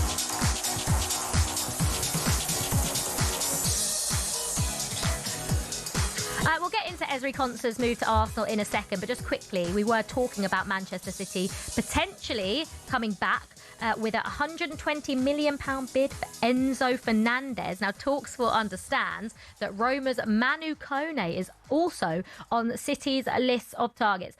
I mean, it does look like they're going to sort out their midfield. Like we say, when we're doing their best midfield, it's not even close to being anywhere near what their best midfield that we've known for years looks like. But they are getting reinforcements. And if they were to get both Kone and Enzo, their midfield would probably be looking a lot healthier. It would. Kone's a bit of an unknown in terms of coming to the Premier League, but we saw him line up for France in the World Cup. He looked like a decent player. Had a couple of good seasons at Roma. He's played under a lot of managers there, so I think he's a man that needs to find a home and find a manager that can get the best out of him. Because is he a 6? Is he an 8? We've seen him play further forward at points for Roma as well. And Ranieri talked about that when he managed him at Roma, saying he's played under Daniele De Rossi and Ivan Juric and myself, and he's a man that just needs consistency to really find his best form. And maybe he can find that at Man City under Enzo Maresca. Got physicality, but like all midfielders, they take time to settle. Rodri took time to settle, and we saw that with a lot of midfielders that Pep signed. They took a year or so to settle, but City are in win now mode consistently, and so they need to make moves quickly, and this Manu Kone move makes a lot of sense. Yeah, we shall see what Manchester City do between now and when the window closes. talkSPORT understands Arsenal and Aston Villa have agreed a £50 million fee for England defender Ezri Konsa. Let's get a Villa perspective on this then. Justin Hawthorne joins us from Justin Talks Villa podcast. Justin, welcome. Thank you for coming on. Just first of all, I just want to get your thoughts on when you heard the news that Arsenal has had agreed a fee with Villa for Ezri Konsa. What were your immediate thoughts? Good evening. Thanks for having me on. I've been sort of waiting for it, to be fair. I think most of the summer he's one of the players that I have been expecting to potentially move on. I think the list of our players that were of probably interest to other clubs included Ezri Konsa, but it was all about, and has always been about this summer, is anybody's available, but you have to pay the price for them. And I think we've seen that this summer. You know, we've got decent prices for most of our players that we've sold. The only one that we probably had to sell under market value, and that was because of a clause in the contract, was Yuri Tielemans. So whilst I'm not particularly happy losing any of this squad, because they're such a fantastic bunch, and we won the trophy, the Europa League, at the end of last season to top off a great few years under Unai Emery, I am very aware of the situation Aston Villa continually find ourselves in every summer with the financials. So at some point it had to give, and they weren't getting any younger either, Olivia. So I think it was a matter of everything's sort of come at once. I think a lot of them now have seen the opportunity, now they've won that trophy with Villa, to say, okay, I fancy a change of scenery. You know, I fancy another move. You know, a lot of them are either approaching 30 or 30 or above. So it's probably their last chance to get a big move to somewhere else and enjoy football somewhere else. So they've took their chance. Justin, mate, you're cool, calm, and collected. I know. And that's your general demeanour. You know me, Kweku. You know me. When it comes to Villa, you're not ever too high and never too low. But surely there's got to be some concern, right? Tielemans and Rodgers gone. Konsa going. Watkins potentially going. Digne gone. I know that Villa fans have total faith in Unai Emery, as you should, right? He's delivered you silverware and got you Champions League football consistently. But are you not worried with this exodus of players that Villa's general level and general floor is getting lower and lower? I think I'd be lying if I said I wasn't even a tiny bit concerned, but I think we have to trust what we've done up to now, trust where we are as a club, and trust, look, this is the longest I've in a very long time, if ever. I think I'm trying to think now. My brain isn't what it used to be. That a manager has stayed at Villa for as long as he has, you know. So we're almost going into a new era under Unai Emery. And we saw it, you know, in the days of Fergie at Man United. He was brilliant at knowing when it was time to break a team up and to sort of refresh it and go again. And although this has been sort of forced on us to a point where we've had to make these decisions based on the finances, I think that what we have got at Villa, this sort of base level of Unai Emery, what he does, how he works, what the formation, what the tactics are, how they all work day to day, we've got a very good base to bring in these players to sort of start again off. And whilst we have lost important players, I'll definitely grant you that, we still retain a base of players that know all about it. You know, Matty Cash, John McGinn, Ollie Watkins, who the club do want to keep. You know, I think we've seen this quite a lot this summer, and I think they've come out again today. There's rumours that he's been offered a new contract. So he's another player there that we want to keep, that knows all about the club. You know, Pau Torres, Ian Matson's been there for a while now. You know, Ross Barkley and Boubacar Kamara, who I heard you talking about, is so important to this team. So there is players there that we have retained that know all about the club. And it's exciting. You know, why wouldn't you be excited? You know, what we have done at Villa over the past 4 years, in the face of what all the other big clubs do year in, year out, spending hundreds and hundreds of millions of pounds. We are one of the lowest spenders in the Premier League, yet we consistently achieve. And I've no reason at the moment to believe why we can't once again challenge for European places next season. I think I'd be a bit daft to say we're definitely going to get Champions League, which would be really important to our financials going forward. A double qualification in consecutive years. It's very important to do things like that. I think we can still be very competitive. The players we've brought in up to now, I think, are very exciting. Manzambi excites me a lot. We haven't seen him yet. João Gomez is an excellent addition into the middle of midfield. With losing Tielemans, having Kamara back fit and Gomez, who has settled really nicely in next to him, it's exciting. And as a football fan, in his 50th year, I'm excited. I can't wait. I can't wait for the season to start. I think, Justin, more Villa fans need to take note of how you are, and because you seem genuinely excited for the season, and most Villa fans I've spoken to aren't that excited. I know you've mentioned a couple of the players that have come in and that you're excited about. I know you've agreed a deal for Aaron Wan-Bissaka, and you've opened talks with Chelsea for Tosin. How would you feel about those players coming in to sort of strengthen your back line? Yeah, I like them, to be honest, Olivia. I think Ruggieri is something a little bit different. We had Luca Dean and Ian Matson last season sort of sharing the role at left back, and I think we've needed a slightly different profile there. And I think Ruggieri is more physical. I think he's more attack-minded as well. And Matty Cash really has had to do all the hard work on his own at right back. We've been lacking a backup right back for a long time, and Wan-Bissaka comes in with a real good pedigree. He's played at, some really good clubs. And he's a very good right back. And once again, when you come in and work with, I'm going to call him a genius because for me, he's a genius. Unai Emery, what he's done at Villa, it's just miraculous. Yeah. So for him to come in and work with Unai, it's going to be great to see what he can get out of him, and hopefully share that workload with Matty Cash, who had a brilliant season last season for us, was one of our standout players. But obviously the centre-half is a worry because we've got to bring someone in now to replace Ezri Konsa. And as Villa fans, we've been raving about Ezri Konsa for years now, and no doubt everybody will rave about him when he goes to Arsenal, how good he is and everything. But he's a wonderful footballer, very good on the ball, very calm. And we saw it in the World Cup, some of the stuff that was written about him and said about him that he doesn't deserve to be in international. He's ridiculous, he's a wonderful footballer. I wish him all the best at Arsenal, apart from when they play us. But we do need to fill that gap, obviously, of a ball-playing centre-half. That's how Emery likes to play out. And Suzuki as well. I think this is, we've sort of been waiting for Emery to go for a couple of years, ever since the end of the season. I think a couple of seasons ago when he broke down in tears and he was waving to the fans. It looked that was the summer he was going to go. It didn't work out for him then. He stayed. So I think they've had sort of their eye on one or two keepers by the sound of it over the last couple of years, and he's one that's been earmarked.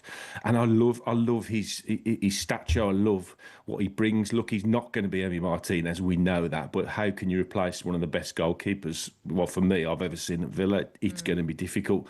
But I think at his age, 10 years younger than Emi, I think he's got a real chance to come in and settle. When Unai came into Villa, I think this is the best way I can explain it. We had Steven Gerrard for 12 months. And in 12 months, when he left, I still didn't have a clue how he played. In 2 weeks under Unai Emery, he transformed the team. We knew exactly how we were playing. So anybody coming into Villa, they will know exactly what they have to do within a week or 2 weeks of training, of meetings and everything. And Suzuki really excites me. I think his profile, his ability, his throwouts, if we can just settle, if we can just give him a bit of time as a fan base, which we will, getting used to this sort of putting his foot on the ball, slowing it down, drawing the teams in, I think he'll be a really good addition to us. Sorry, I've rabbited on there. No, you're absolutely fine. It was great to listen to you about, you're very positive about Villa, and maybe it's not all bad for those that think it is. Justin's always positive. I did a show with him last season, and he talked about Villa potentially winning the league, so he's always optimistic. Always optimistic. Oh, you've had to drop that in, haven't you? Also, Justin, thank you so much. It's been a pleasure, by the way. I'm intrigued to see whether Unai Emery can get the best out of Alejandro Garnacho. I think that's a really, really interesting one. But great to have you on. So it looks like Ezri Konsa will be joining Arsenal. Right, this is the Transfer Insiders on talkSPORT. Let's get a quick update from Celtic Park. The Scottish champions are in action in their Champions League qualifying playoff first leg against LASK, and watching for talkSPORT is Paul Mitchell. And Celtic could have been 2 down in the opening 2 minutes. A remarkable strike by Moses Uso after 35 seconds. Found the back of the net, disallowed for offside. One of the best offside goals you will see all season. And then his strike partner, Samuel Adrian, was put through and he dragged his shot wide with players in support. Celtic themselves have had a couple of chances. The man causing the problems for Lask is Camilo Duran on the right-hand side, dropping in. He had one just nipped past the post. These playoff games are supposed to be cages. Nobody's told these players. Brilliant start so far. 20 minutes gone. Celtic 0, Lask 0.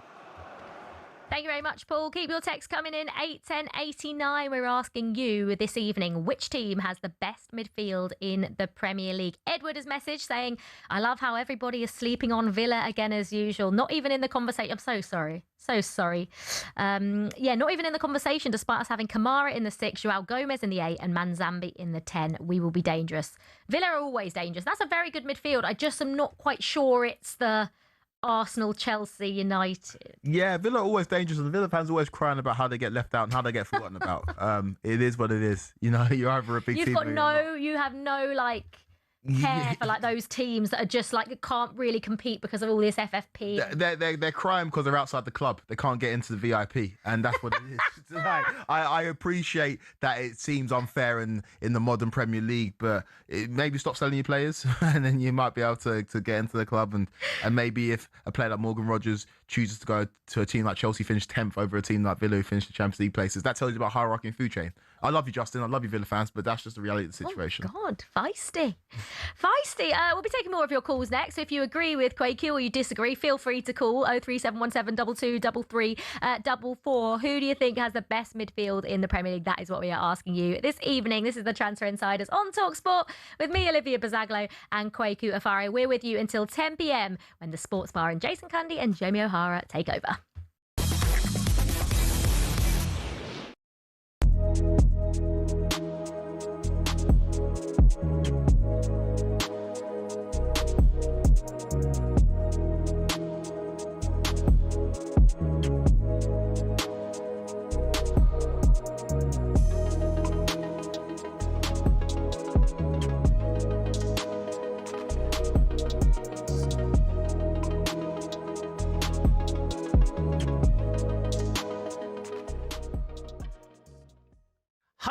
Mo's phoned us up, Liverpool fan. Right, Mo? 100% coward. Where you been?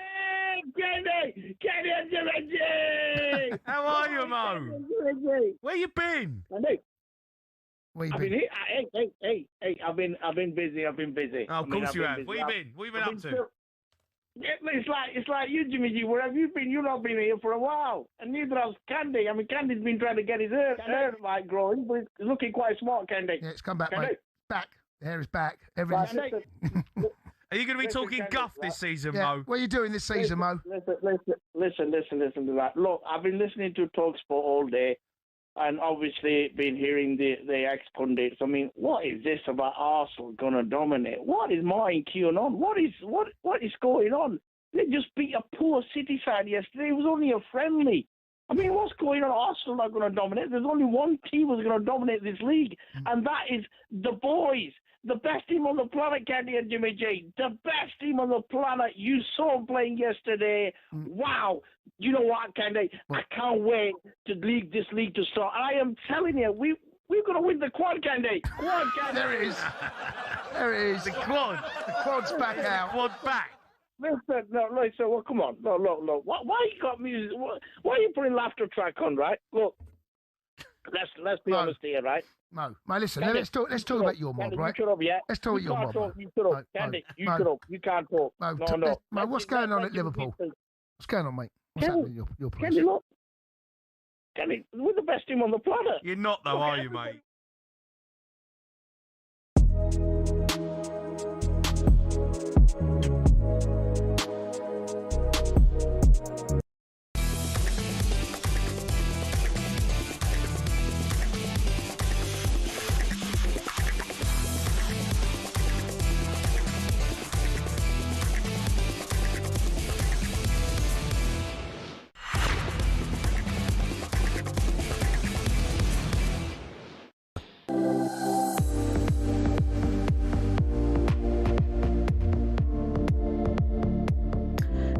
You are listening to the Transfer Insiders on talkSPORT with me, Olivia Buzaglo. Kweku Afairi is alongside me. We are with you until 10 p.m. this evening.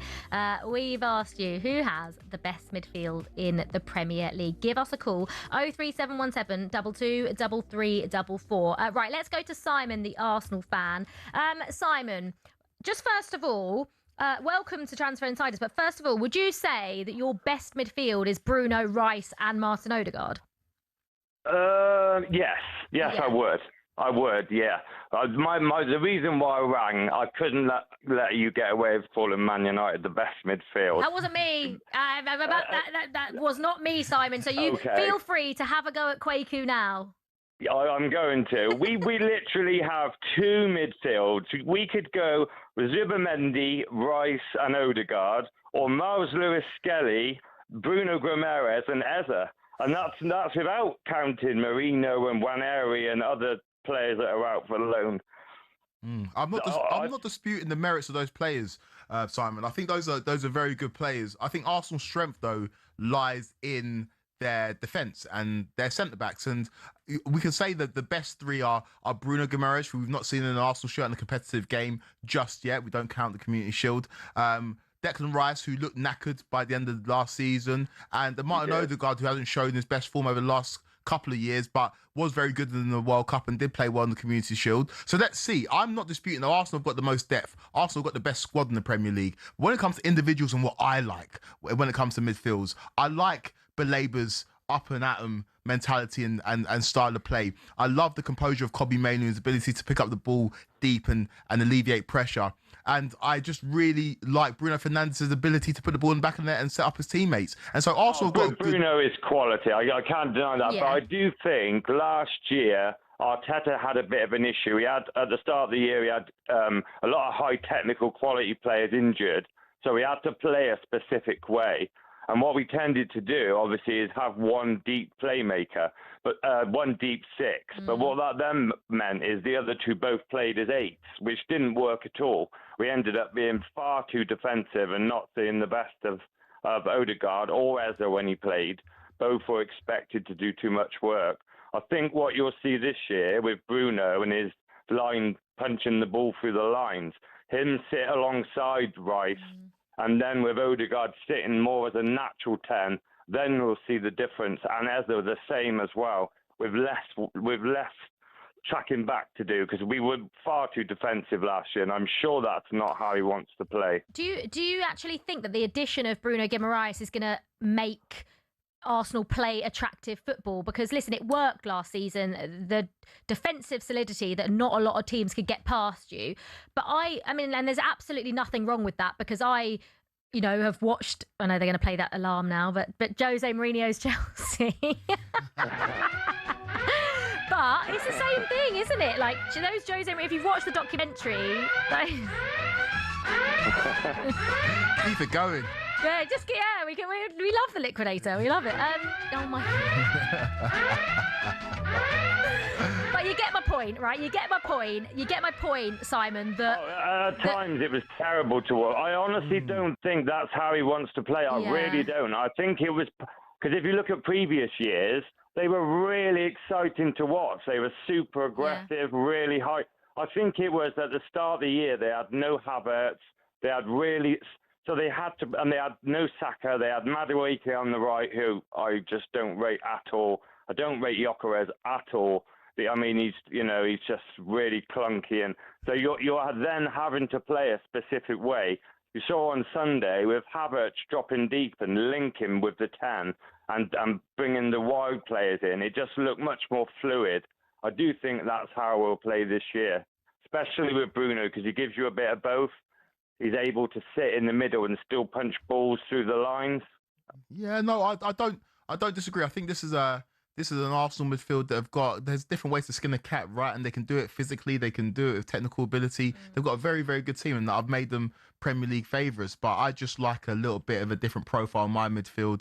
And also, I've got to ask the question: if you're Miles Lewis-Skelly, who is a top player, and we saw that fantastic assist in the Community Shield, when Arsenal fans are naming their best 11 and are not putting a player in there who looked like one of the best midfielders on the pitch in the Champions League final, how are you feeling?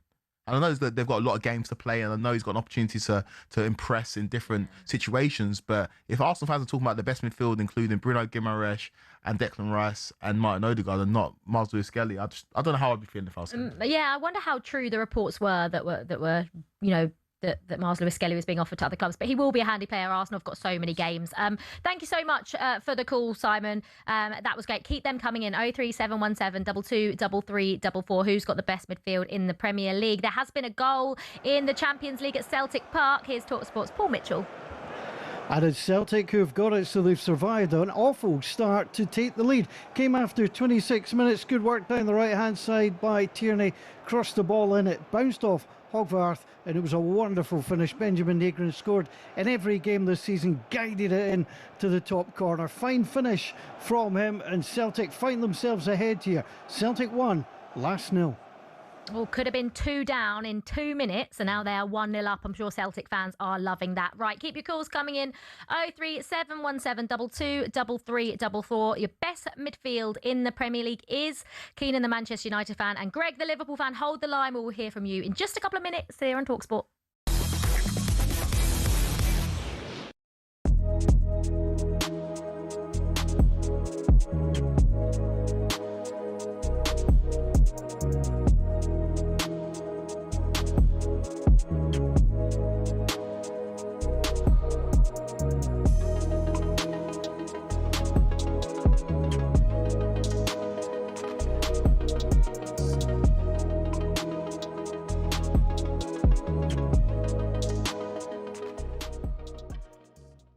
In the traditional thought process of who's going to challenge Arsenal, they're all in a form of transition. They're all in. Liverpool have got to rebuild. So you telling me Arsenal will win it again? Well, you would think that there's a distinct possibility, as Martin rightly says, nothing is easy, and neither should it be, and neither should we hope it is. Sure. Right?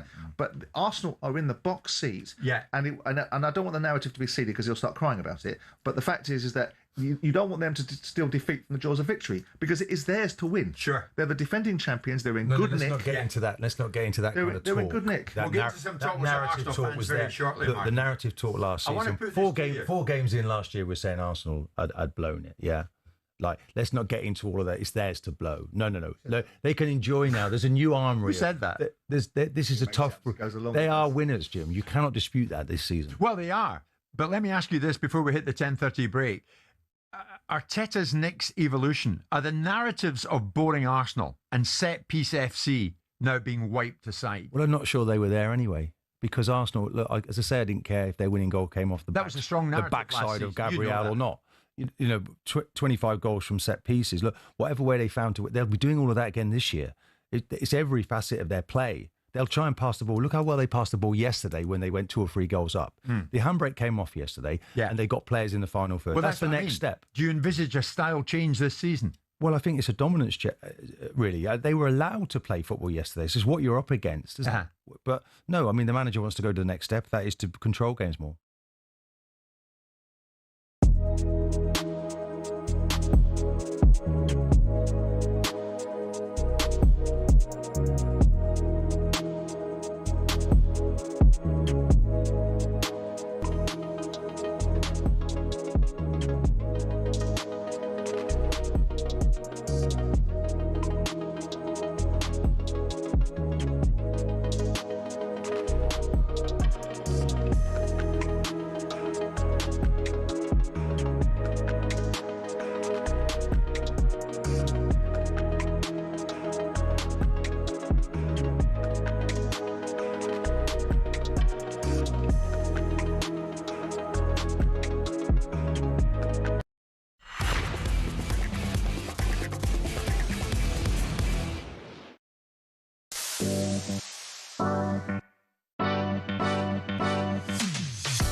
Welcome along to the Transfer Insiders on talkSPORT. I'm Olivia Buzaglo. I've got Kweku Afairi alongside me. We're here until 10 p.m. We've been asking you, been taking calls on who has got the best midfield in the Premier League. So if you think it's your team, or you want to put your team in there and we haven't spoken about them yet, definitely do that. 81089 on the text or 03717 223344. Right, we haven't actually spoken about Liverpool at all. Greg, the Liverpool fan, has called up. Good evening, Greg. Hi, how are you? You okay? Yeah, I'm good, thank you. How are you? Yeah, not bad, thank you. Okay, when we were picking Liverpool's midfield, we went for Ryan Gravenberch, Szoboszlai and Florian Wirtz. Would you agree that that's your best midfield? Yeah, that's the best three, and that's without mentioning McAllister as a World Cup winner and a Premier League winner as well. So if we're going player for player against the other clubs in the league, there's no comparison. What, so you actually think Liverpool have got, as a collective, those three players are the best midfield in the Premier League? As a three, if you're picking the three best players out of a club to play in the midfield, you can't look past Gravenberch, Szoboszlai and Wirtz. And like I said, that's not even mentioning McAllister. Yeah, but then McAllister's obviously unbelievable. But you look at the strength in depth of Arsenal's midfield and the players they've got coming in as well. McAllister, obviously, we know how brilliant Alexis McAllister is. But Kweku, do you? I don't know, Greg. You say there's no conversation. There's no doubt about it. But we've said what? Gravenberch, Szoboszlai, and Wirtz. Okay, so say we compare Wirtz to Odegaard. Is Wirtz better than Odegaard? Bruno Fernandes. I don't think he is. As the hottest prospect before Liverpool got him, anybody would have went and got Wirtz if they could. Is Gravenberch better than Declan Rice? See, this is where my argument potentially falls down. I like that you admitted that. I like that you admitted it. But Declan Rice is better as an 8 than a 6. And yeah, I would agree. Better than a 6 than an 8. Yeah, I would. It's quite difficult, isn't it, comparing different positions? So as a 3, it's better than Rice, Guimaraes and Odegaard. I'm not too sure I would agree with you. I really like Liverpool, and I think I'm in the camp of Liverpool will have a surprisingly good season. I just think the midfield's actually Liverpool's issue. There's not a proper 6 in there. I know that Gravenberch has played 6, and he did so very successfully in the season they won the league under Arne Slot, but they've not replaced Fabinho. And that he left the football club how long ago? I know Endo's had a stint there. I know Gravenberch has played there quite well, but they need to get a proper 6 to protect that back line. And Van Dijk's not getting any younger, and I feel like part of his decline is because Liverpool haven't put a shield in front of him. Isn't that Ryan Gravenberch, though? Yeah, apparently so. But for me, Ryan Gravenberch is still more of an 8, and I think Slot did a great job to reposition him. But I think they need to get a proper general to anchor that midfield. And if they were to get someone like a Baleba, I would agree. That they have the best midfield. Greg, do you agree that maybe you need someone in there that's like an out and out number 6, like a Caicedo, like a Baleba? It depends. Depends what type of football Liverpool going to play next season. Well, what type of football do you think they're going to play? I think we're going to have a majority of the possession next year against a lot of teams, and I think as a progressive 6, Gravenberch, other than Rice, is probably the best as a 6 going forward in the league. Now Rodri's gone, we probably need someone who's going to be better at 6 if we're defending a lot more. But I don't think Liverpool are going to play that way next year.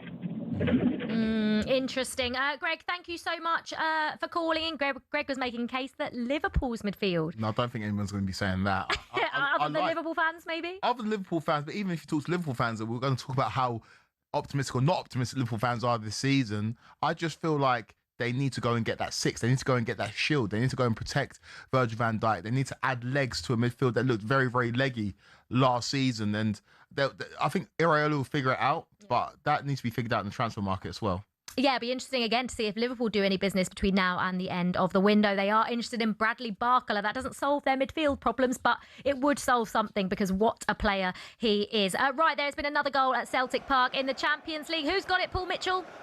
It's come for Celtic. It's another absolute stunner. A carbon copy, arguably. Tierney with a cross from the left-hand side. The clearing header not strong enough. It fell to Camilo Duran, 19 yards from goal. And boy, what a hit past the goalkeeper. Stunning stuff from Celtic. The home crowd are loving this. It's Celtic 2, Lask 0. Well, that's a great start for Celtic, isn't it? It could have been 2 down and they're now 2 up. Yeah, we'll keep up to date with that. Celtic in the Champions League against LASK in a qualifying game. Right, let's go to Keenan, the Manchester United fan. Keenan, we've got Kweku here who's been saying that Manchester United, if Carlos Baleba gets done and gets over the line, that you have the best midfield in the Premier League. I think you're going to agree. Yeah, I probably would agree, in all fairness. Obviously, we'll have to see how they gel together. I don't think Believer is exactly what Man United need. Oh. But it's just whether or not... I do think it is what we need. It's just whether they gel together or not. Okay. In terms of this Manchester United team, there's a lot of fans that were frustrated with how slow the business has got done. But if you look at the business Manchester United have done, and the term used now in football is pound for pound, they've really attacked the market and found market opportunities. Look at the price they paid for Andre Santos, 50 million, and so far he's looked good in pre-season. Look at the release clause they paid for Yuri Tillemans. Ridiculous. And now Baleba, who was touted at 100 million pounds last summer, United are bringing in for just north of 60. Are you happy with how much money United have spent? Does that mean you can go elsewhere in the team and improve the rest of the squad? Yeah, literally, you've hit the nail on head. Like, I don't know how people are thinking that it's bad for Man United to take time when they're making signings. If you go back to when Fergie was in charge, he used to do it all himself, the intricate detail that went into signing a player. And what we did think, like post Fergie, we were just signing anyone, and we were doing a lot of panic buying, paying over the odds because obviously we're bringing into Man United. You look at them.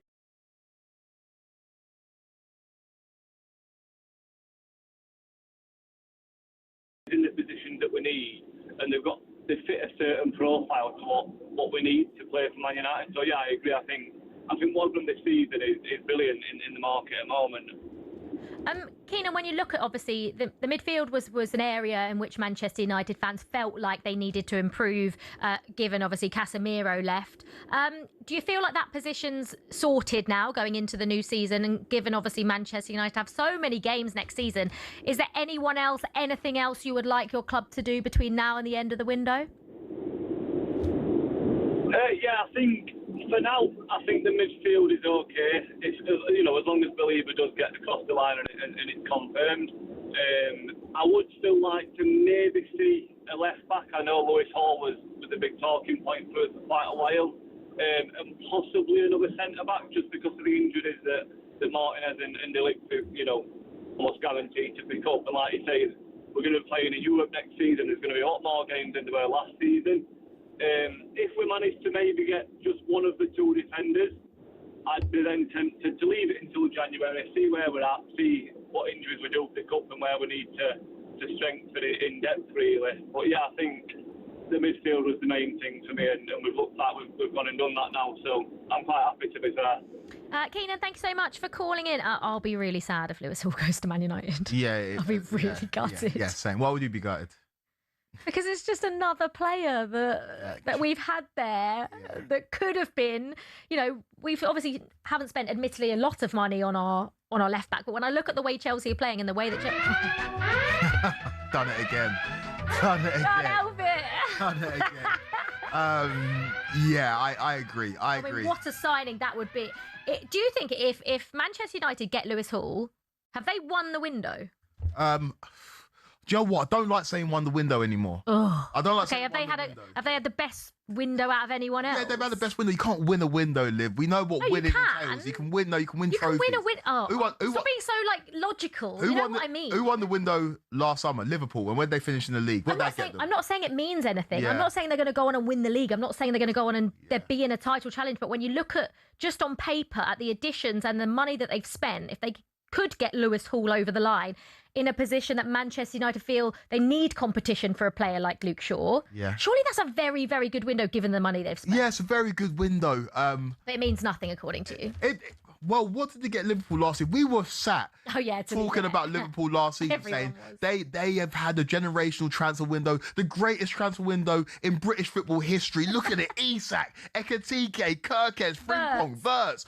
Look, what did they get them? What did they get them? We've got the manager of the sack. Got the Champions League football. They got the Champions League football, looking at another rebuild. And so I'm cautious about this winning the window business until, like, you see the players turn out on a Saturday and Sunday and do the business. You know Lewis Hall will be unbelievable, whoever he plays for. I think Lewis Hall's a top player, a really, really good player, but Luke Shaw's a player that played every game for Manchester United last year. And if you're Lewis Hall, do you want to go and compete, or do you want to go and be a guaranteed starter, which I don't know if you will be at Man United. So let's see how it plays out. But I do agree, if Man United managed to pull off Lewis Hall, having brought in Tielemans and Andre Santos and Baleba for the money they brought him in, they would have won the window. I'm not saying they won the window. I'm not doing it. Why not? You can't win a window. You win trophies, Liv. You know, as a Chelsea fan, you're talking like you're a Spurs fan. Oh, I thought they were going to miss it. I thought they were going to miss it. I think I gave that away because I looked in the gallery as that was happening. But Spurs talk about winning stuff like windows. No, you win trophies, you don't win windows. You make good signings and you hope for the best as a football team. Well, I think Manchester United fans will be very happy with the window they've had so far. And if they could add Lewis Hall, I think they would be buzzing with that. Keep those calls coming in then. 03717 223344. Who's got the best midfield in the Premier League? Is it Manchester United now that Carlos Baleba looks set to be moving to Old Trafford? We'll also keep you in touch with Celtic's Champions League qualifying playoff first leg. They lead LASK 2-0 in the first half of that one. This is the Transfer Insiders on talkSPORT. I'm Olivia Buzaglo. Kweku Afairi is alongside me. Up next, we'll be taking a closer look at Liverpool.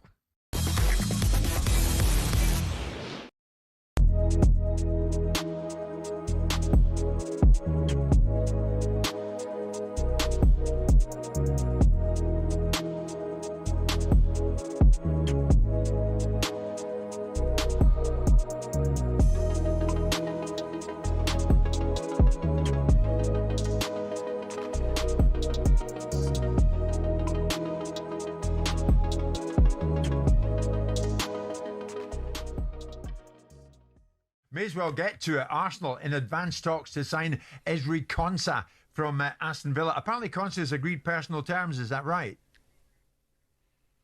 Yeah, I think that's been the case for a while. When you looked at Arsenal's list of defensive targets, I think Ezri Konsa has always been very much number one priority.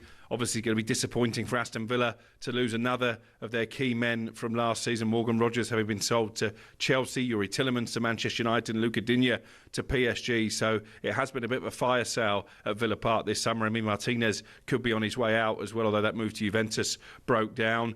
I'm intrigued to see what the final fee will be, because I think Arsenal's initial offer was well short of the 60 million that Villa were initially holding out for. So intrigued to see how close Arsenal get to that fee. But you can understand the reason that Arsenal are going for Ezri Konsa. He's got that versatility. He can play at right back if needed. He can play at centre back alongside Gabriel while William Saliba is out injured. And I think he might miss quite a chunk of the season with that back injury suffered at the World Cup. And he's someone who's Premier League ready, much like Bruno Guimaraes. He won't need a bedding in period. So I think this is another really positive move for the champions. I make Arsenal big favourites to retain that title. And so do you, Danny. Although it pains you to say it, so do you. You think, yeah, with the way it's looking, Arsenal to retain it. Yeah, I mean, there's a mixture of reasons. Obviously, the quality they've got, but the confidence that win will give them, and just the stability of the same manager, the same core of players. They've not lost any of their best players, and they're just adding more quality.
I feel like I'm in like a club.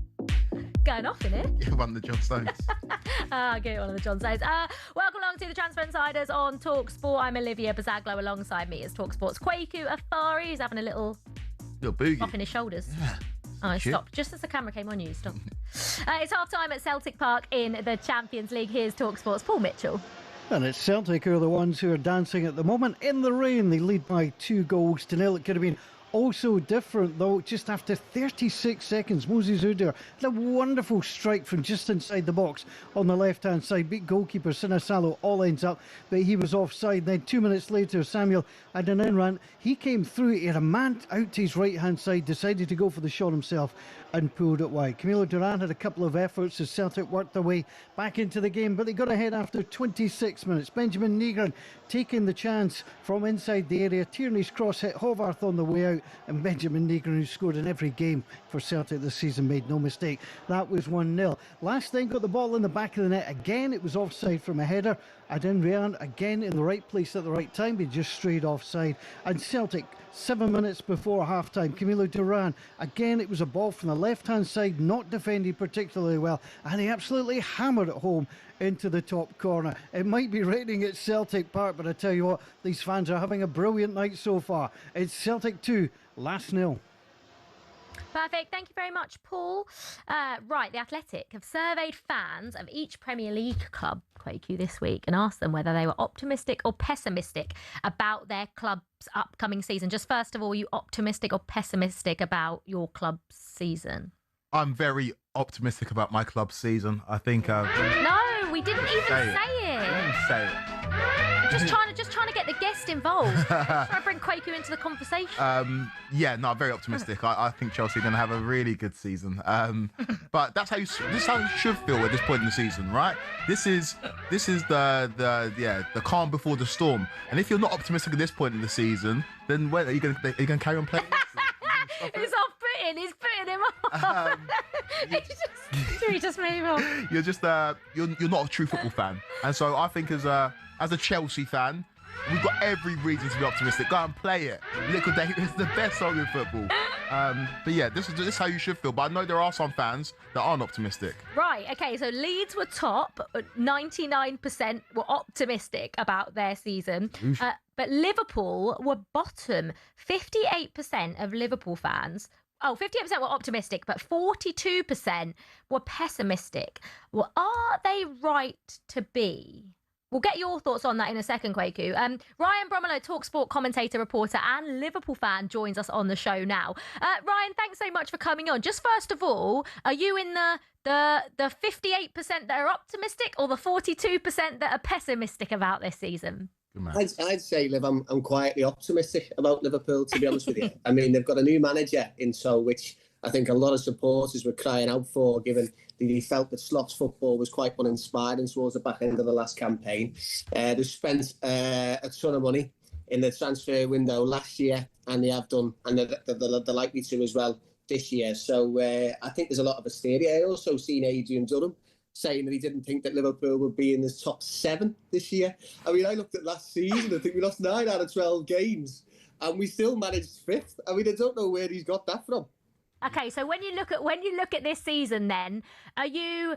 Because obviously, I think, like you mentioned, Iraola, I think is a perfect fit for a club like Liverpool and the way that Liverpool fans want their team to play football. Obviously, when he was at Bournemouth, he did go on a 10-15 game winless run. Obviously, you can't do that, and it actually took a little while for the Bournemouth players to get on board with his ideas. Are you worried about that happening at Liverpool?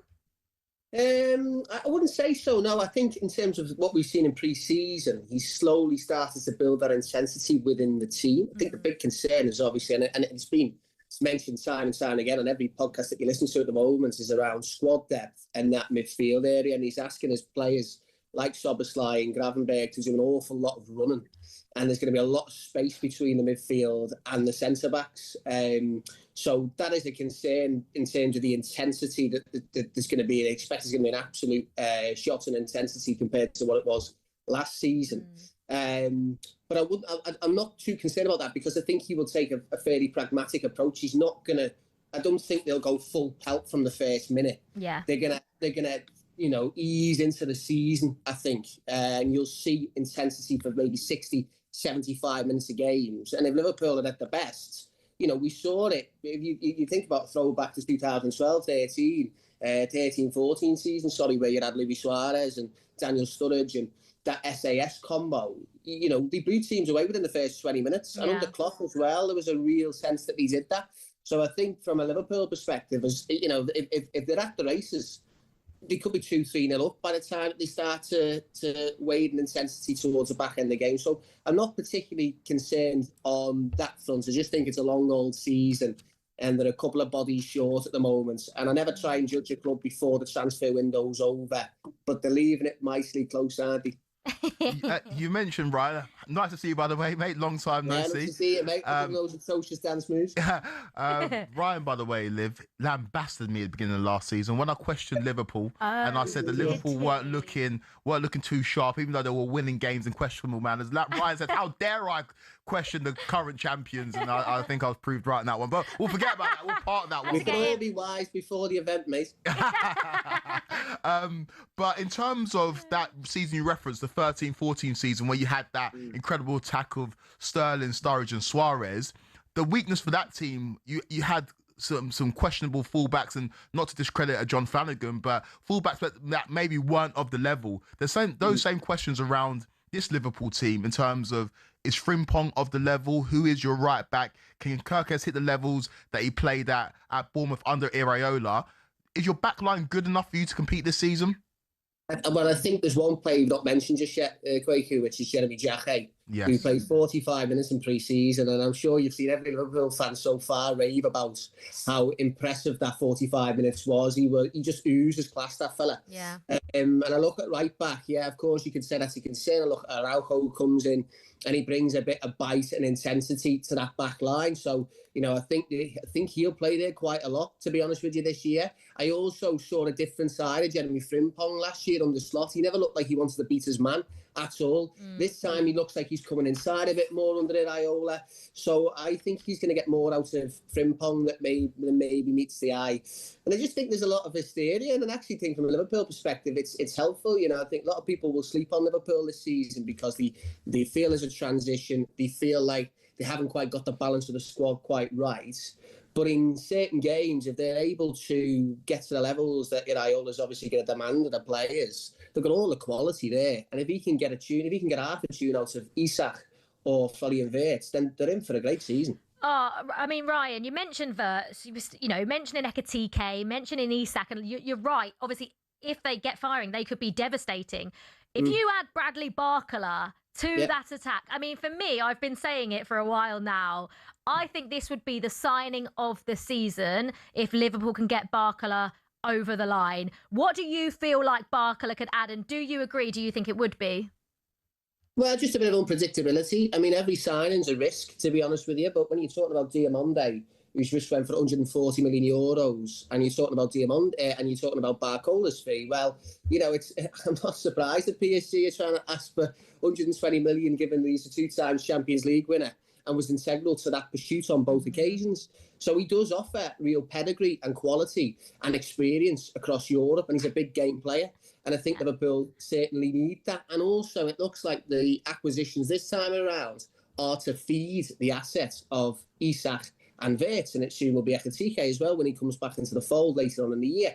So, again, the balance and the makeup of that forward line seems more promising than it was in recent seasons, because you had a Salah who was aging and you were asking a lot for him on the wide side. He was actually playing. He produced his best stuff when he was in and around the box, Salah, but when you pushed him out on that far side, he just didn't have the legs anymore to run that fullback. So I think Barcola will offer that. Whether or not he'll get the space in the Premier League the way that he's had in Liga, I mean, he's not going to get that space. But in terms of sometimes, he'll get the ball and try and knock it past someone.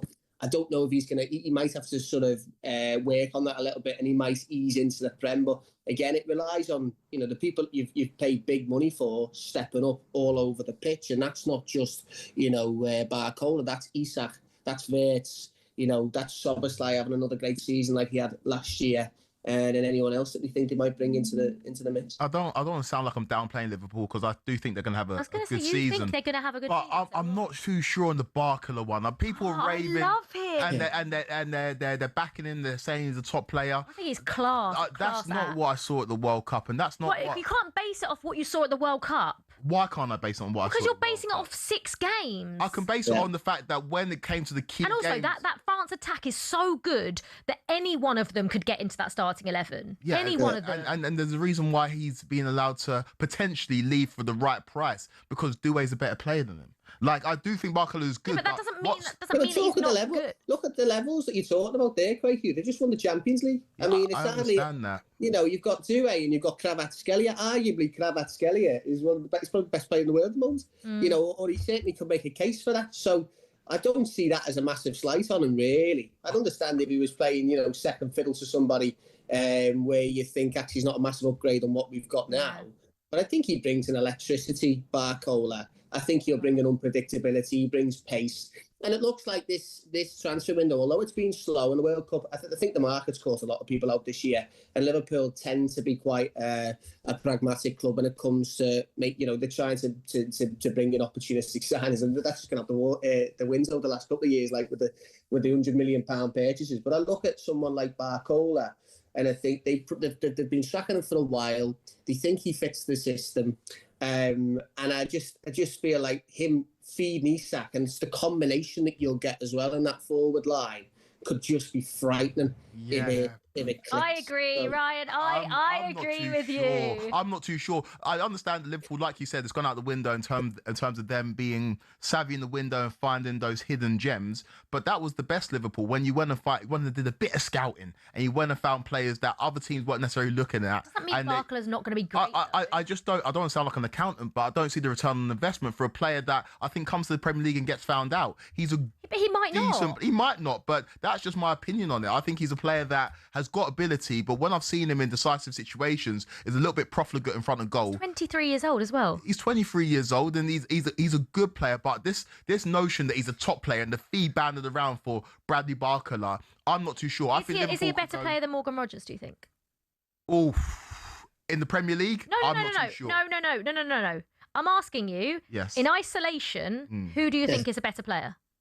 In isolation. You think Barcola. And I tell you do. Yes, you do. I don't think yes, you do. No, remember that goal he scored against Chelsea? Kweku at Stamford Bridge. I understand that. I don't think... No, I don't. Actually, Barcola's not better than... My point on that was... My only point of referencing Morgan Rogers was because he went for 117 million. So I was saying, if he's equally as good as Morgan Rogers, then he's going to go for the same amount of price. And he's a 2-time Champions League winner. Do I think Barcola comes into the Premier League and does what Rogers did just even last season? No, I don't. God, that's a big shout. I don't. Oh, what a conversation. We'll hold it towards the back end of the season. Don't worry about it. Ryan, thank you so much. It's been great. We will wait and see. We will wait and see if Liverpool do get Bradley Barcola over the line, and whether or not... Overrated. Wow. Okay, we're going to keep taking your calls on who you think has the best midfield in the Premier League. Nathan has texted us on 81089. Anybody who doesn't think Arsenal have got the best midfield in the league need to rethink. It pains me as a Newcastle fan as they've taken Bruno, but the depth of their squad is incredible. Arsenal had nothing when he joined there, and now they've got a world-class squad. Walk the league, in my opinion. I think most people actually will agree with you there, Nathan. Do you agree? 03717 223344. We'll also be talking about Spurs next. talkSPORT understands they're planning a double swoop for Omar Marmoush and Savinho from Manchester City. It would take £150 million to get the deal done. I'm Olivia Buzaglo. With me is Kweku Afairi until 10 p.m. This is the Transfer Insiders on talkSPORT.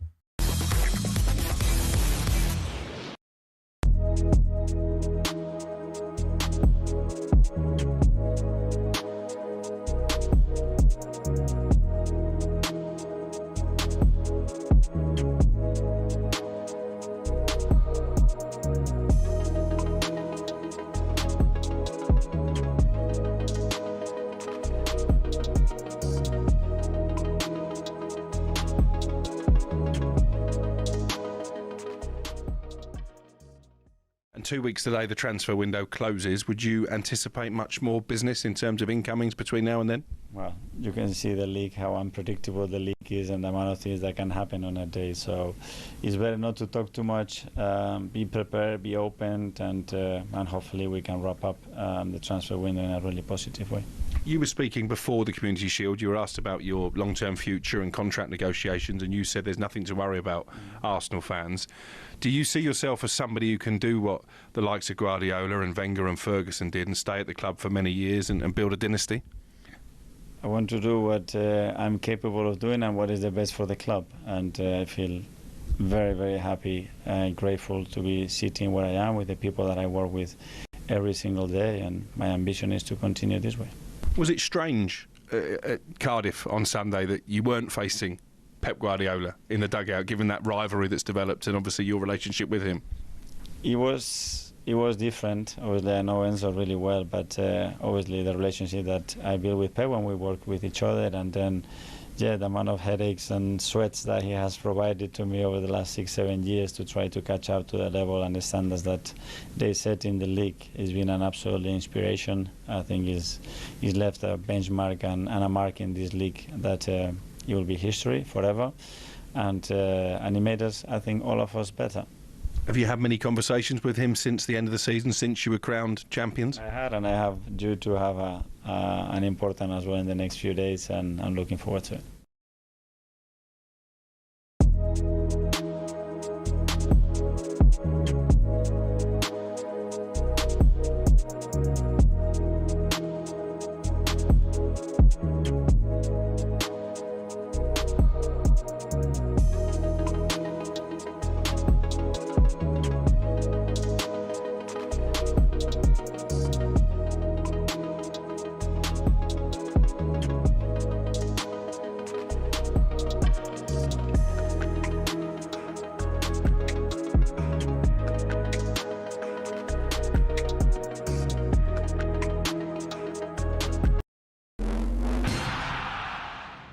Shin pads are a footballer's best friend, even if players like Jack Grealish do wear such small ones you can barely even see them. But what's the story with shin pads, and are there any rules on how big they should be? It all started with cricket, actually. Cricketers had been wearing shin pads since the 1700s.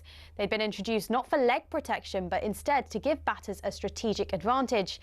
The idea was that batters could put their leg pads in front of the wicket if they missed the ball, preventing them from being bowled out. Obviously, that all changed when the LBW rule came in, but that was the theory behind them. It was thanks to this guy that shin protection made its way over to football. Meet Samuel Widdowson. He was a cricketer and a footballer. He played for Nottingham Forest back in the late 1800s, and he wanted a way to protect his legs from nasty tackles. Apparently, he'd broken his leg in a match against Sheffield United in 1874 and wanted to stop it from happening again. Naturally, his mind drifted to his other favourite sport, where players had been wearing these pads. Story goes, Widdowson cut up his cricket pads, sewed them into his socks and popped them on before taking to the footy pitch. Ta-da! Shin pads. Like all great genius inventors, everyone took the mickey at first. To be fair, he probably looked quite stupid running around with these on. But it's thought his whole Nottingham Forest team then began wearing them from 1887, and the first known use of them in a match was in 1894, in a match between Newcastle and the then Woolwich Arsenal. Eventually, FIFA clocked on that this protection was pretty important for footballers. Multiple studies have shown wearing shin pads clearly reduces the risk of players getting lower leg injuries. And so in 1990, basically 100 years after Widdowson first put them on, shin pads were made compulsory. It became a part of Law 4 of IFAB. That's the body responsible for setting the laws of the game internationally.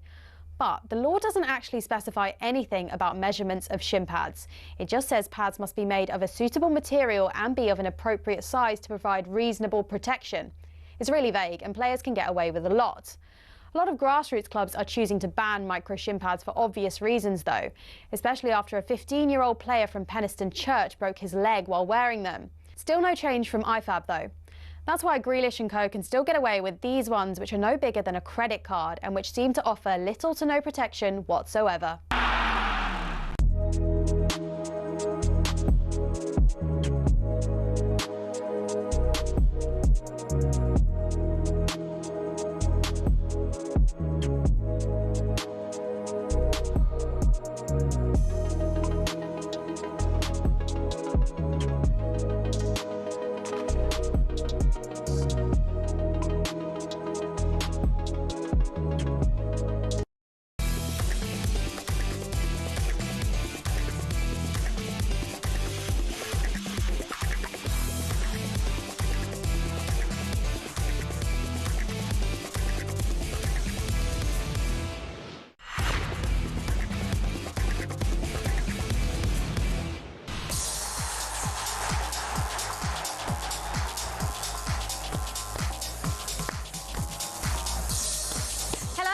is the Transfer Insiders on talkSPORT. I'm Olivia Buzaglo. Alongside me is talkSPORT's Kweku Afairi. Can we cue the other music? Because João Pedro... João Pedro has a new number at Chelsea, which I've just seen. Yes. He was 20 last season. He has taken the number 9. He's going to break the curse, He's Liv. going to break the curse. He's going to break the curse. He's going to get it done. He is going to... I hope this doesn't come back to bite us, because we've been talking about how good he is. João Pedro is Chelsea's new number 9. The pressure that comes with that. Anyway, here are your transfer headlines. This evening, Manchester United are confident of signing Brighton midfielder Carlos Baleba. Arsenal have agreed a fee of £50 million for Aston Villa defender Ezri Konsa. And Tottenham Hotspur are working on a double swoop for Manchester City forwards Omar Marmoush and Savinho. While City want to sign, Chelsea's Enzo Fernandez and Roma's Manu Kone is also on their wish list. This is the Transfer Insiders on talkSPORT.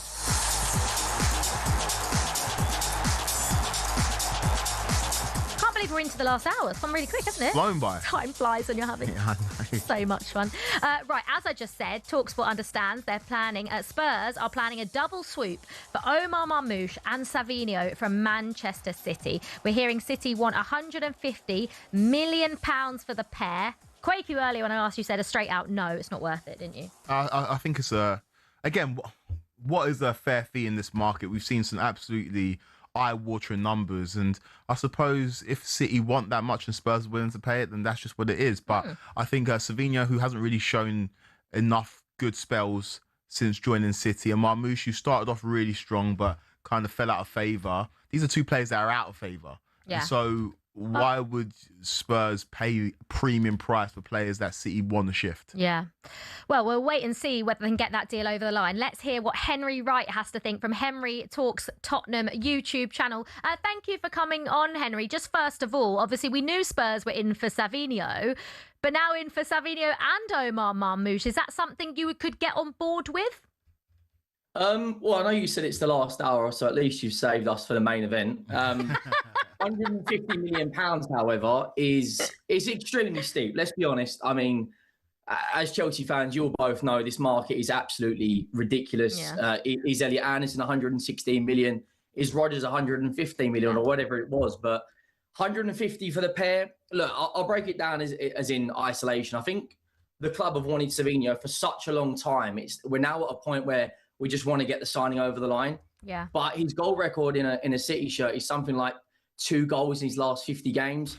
And when you've got already Dominic Solanke and Richarlison as your main number 9s, you're not exactly blessed with goals, are you? So that one I'm a little bit meh about. However, Marmoush, if we can get how he started in a Man City shirt, I know he's fallen out of favour, but when you've got Erling Haaland and Semenyo, naturally you're going to be 3rd or 4th choice in that role. But he's one of the best ball strikers in the Premier League. If you look at his goal record at Frankfurt as well, I think he had something like 40-odd goal contributions in his last 52 games. Yeah.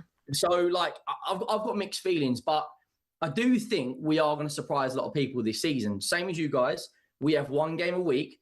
I don't think that Liverpool have done amazing things. I know you guys were just talking about Barcola, but again, hasn't played in this league. And what we have done this season is we've gone for a load of Premier League proven players. Yeah. Like Senesi was Bournemouth's Player of the Year. Van Hecker is a very good centre-back. Robertson comes with bundles of experience.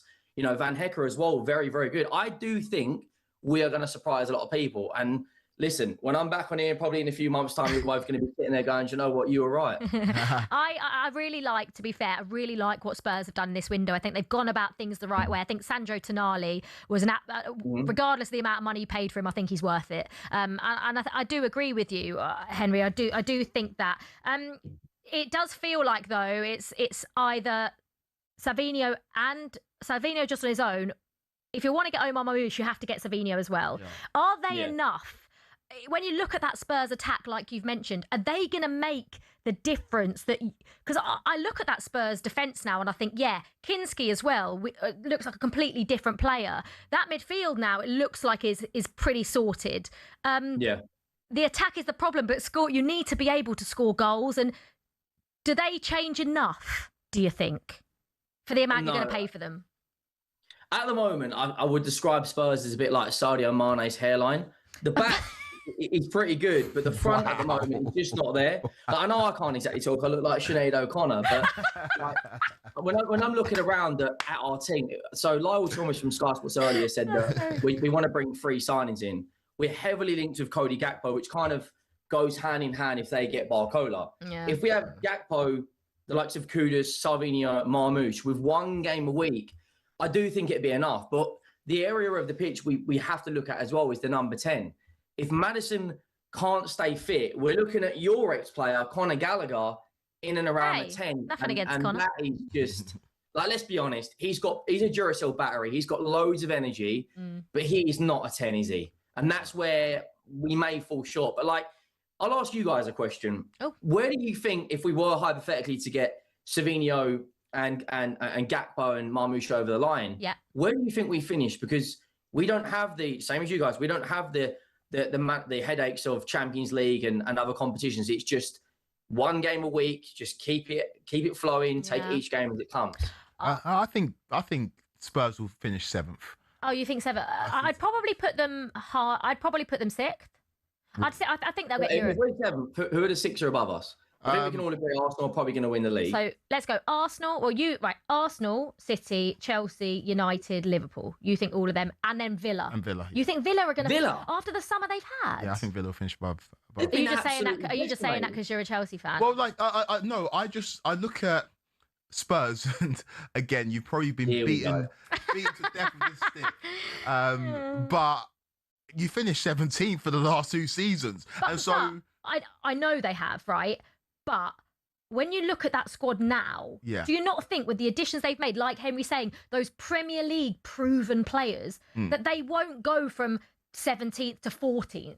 They're going to go from 17th to European football. Of course they are. I don't know if it's as guaranteed as you and Henry are saying. And I know if you're a Spurs fan, you have to be optimistic. And this is the time of the year where everyone should be optimistic. But I don't think it's a banker that Spurs finish above Aston Villa. And I was here, I wasn't criticising Villa, but you hear their fans moaning and crying that they can't break into the established Big Six and everyone overlooks them. But I think Villa have got a solid foundation with a manager that is arguably the best manager in this league. Maybe him and Mikel Arteta have got an argument to be the best managers in this league. And players have gone. Players have left Villa before. They lost to Douglas Luiz and they managed to tread water and carry on. They've lost top players in the past. They lost John Duran, who was smashing in goals for them, and they carried on carrying on. And I think that Unai Emery, with his experience and his wealth of knowledge and the players buying into everything that he says and does, I think that Villa have got a great chance of finishing in European places again. And I don't see why there's any reason any Villa fan or Spurs fan should think the Spurs are going to finish above Aston Villa. Why? Henry, what do you think? Oh, what are we doing? Like, so Villa have on the verge of losing Watkins to Saudi Arabia. They've got a new goalkeeper coming in who did have a very good World Cup, Suzuki. But I'm looking around going, Tielemans, Watkins, Martinez, and Rodgers all to leave in 1 window. Granted, Unai Emery is an unbelievable coach. We can all agree on that. 4 or 5 Europa Leagues, he is up there. But when you put that in with Champions League football, no one even knows who their number 9 is going to be.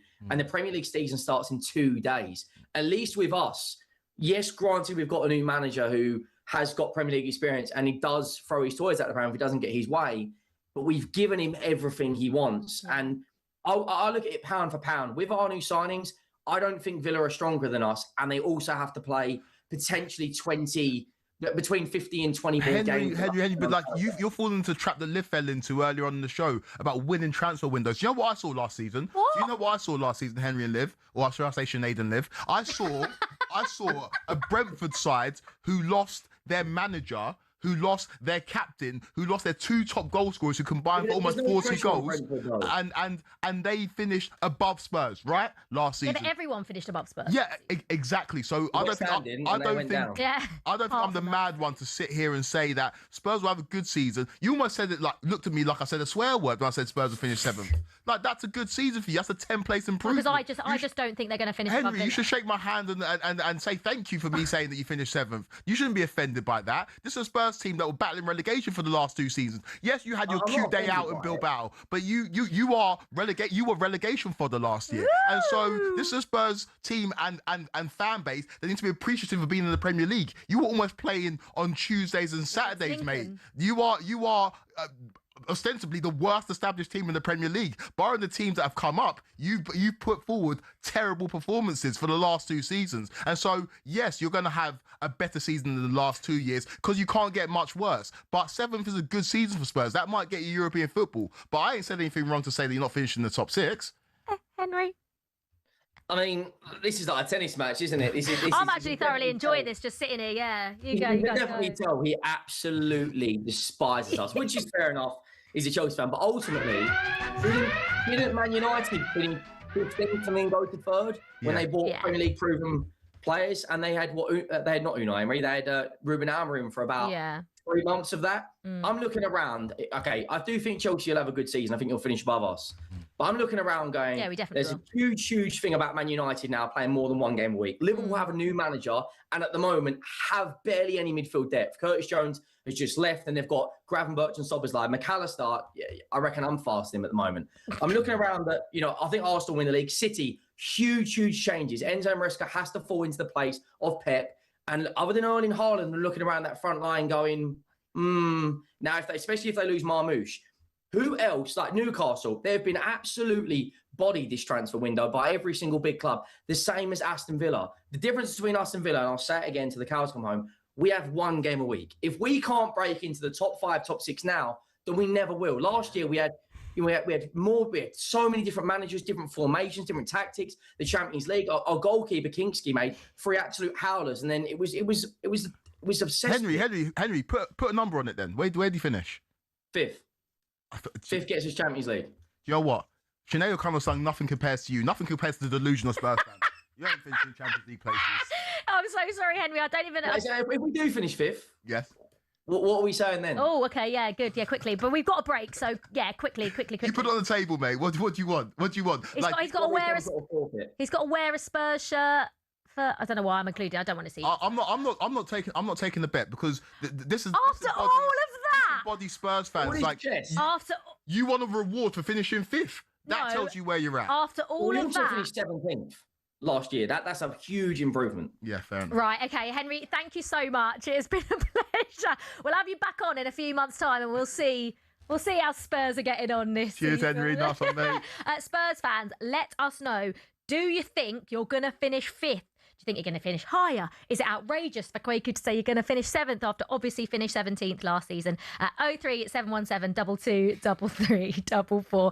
Before we go to the break, let's get a quick update from the Champions League qualifier at Celtic Park. Here's talkSPORT's Paul Mitchell. Yeah, Celtic are playing to get into those vital league stages and they're leading by 2-0. 2 goals in the first half. Benjamin Negron after 26 minutes and Camilo Duran, who scored plenty of goals in the Champions League last season for Karabakh. Now a Celtic player scored after 38. Not too many chances in the second half. Lask certainly aren't out of this. Moses Udor has had a couple of great chances, but he's not been able to finish them. We've played 64.5 minutes at Celtic Park. Celtic 2, Lask 0. Thank you very much, Paul. Right, we'll be taking more of your calls after this here on talkSPORT 03717 223344. You're listening to the Transfer Insiders on talkSPORT with me, Olivia, Buzaglo and Kweku Afairi. We're here until 10 p.m. and then you have Jason and Jamie on the Sports Bar.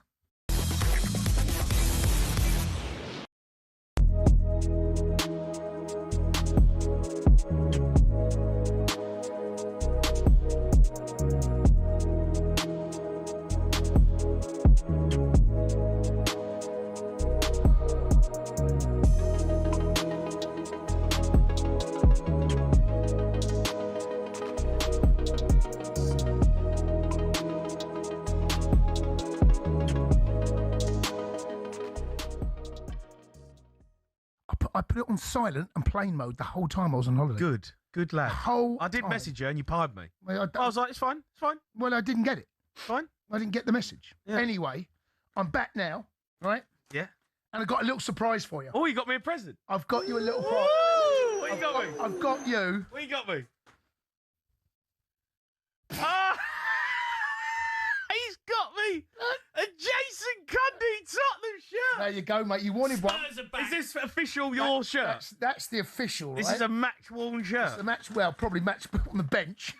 That's amazing. I've got a little Sharpie here, mate, and I'm going to sign it in the break. I want you to sign it. We have to come up with something. What are we going to put on it? Dear numbnuts. And that's amazing. Thank you, mate. Yeah. Oh, look at that. It's in my mum and dad's house. That's so good. There you That's go. fully fledged. This is proper Premier League. Yeah. That's, there you go, thank you, mate. That's That's all going right, to go see? up on the wall. I Is it? didn't get you anything. That's all right. So, sorry. I didn't think we were changing, exchanging presents. Well, no, it's fine. You asked. You did say to me, if I find one, can I have it? And there you go, mate. You found it. Well done. Found it, matey. That's so good. There you go. Fits as well. Fits. Excellent. I love the old shirts because they're all massive. Yeah. So I can get that on. Do you want me to sign it? You're going to stick it on your wall? You're going to. Yeah. Of course I want you When to. Spurs play, you might wear it, Jay. No. Yeah, what's number 26? No, I got bumped out, didn't I? Jurgen Klinsmann took me 18. Yeah, and that's Ledley King's number as well, isn't it? Like, literally, Cundy's the worst player to wear number 26 for Spurs.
Welcome to the Transfer Inside. I say welcome. I hope you've been here since 7 p.m. We've been here since 7 p.m. We're here until 10 p.m. It's myself, Olivia, Buzaglo and Kweku Afairi with you on talkSPORT. Make sure you check out the latest episode of the talkSPORT Daily podcast.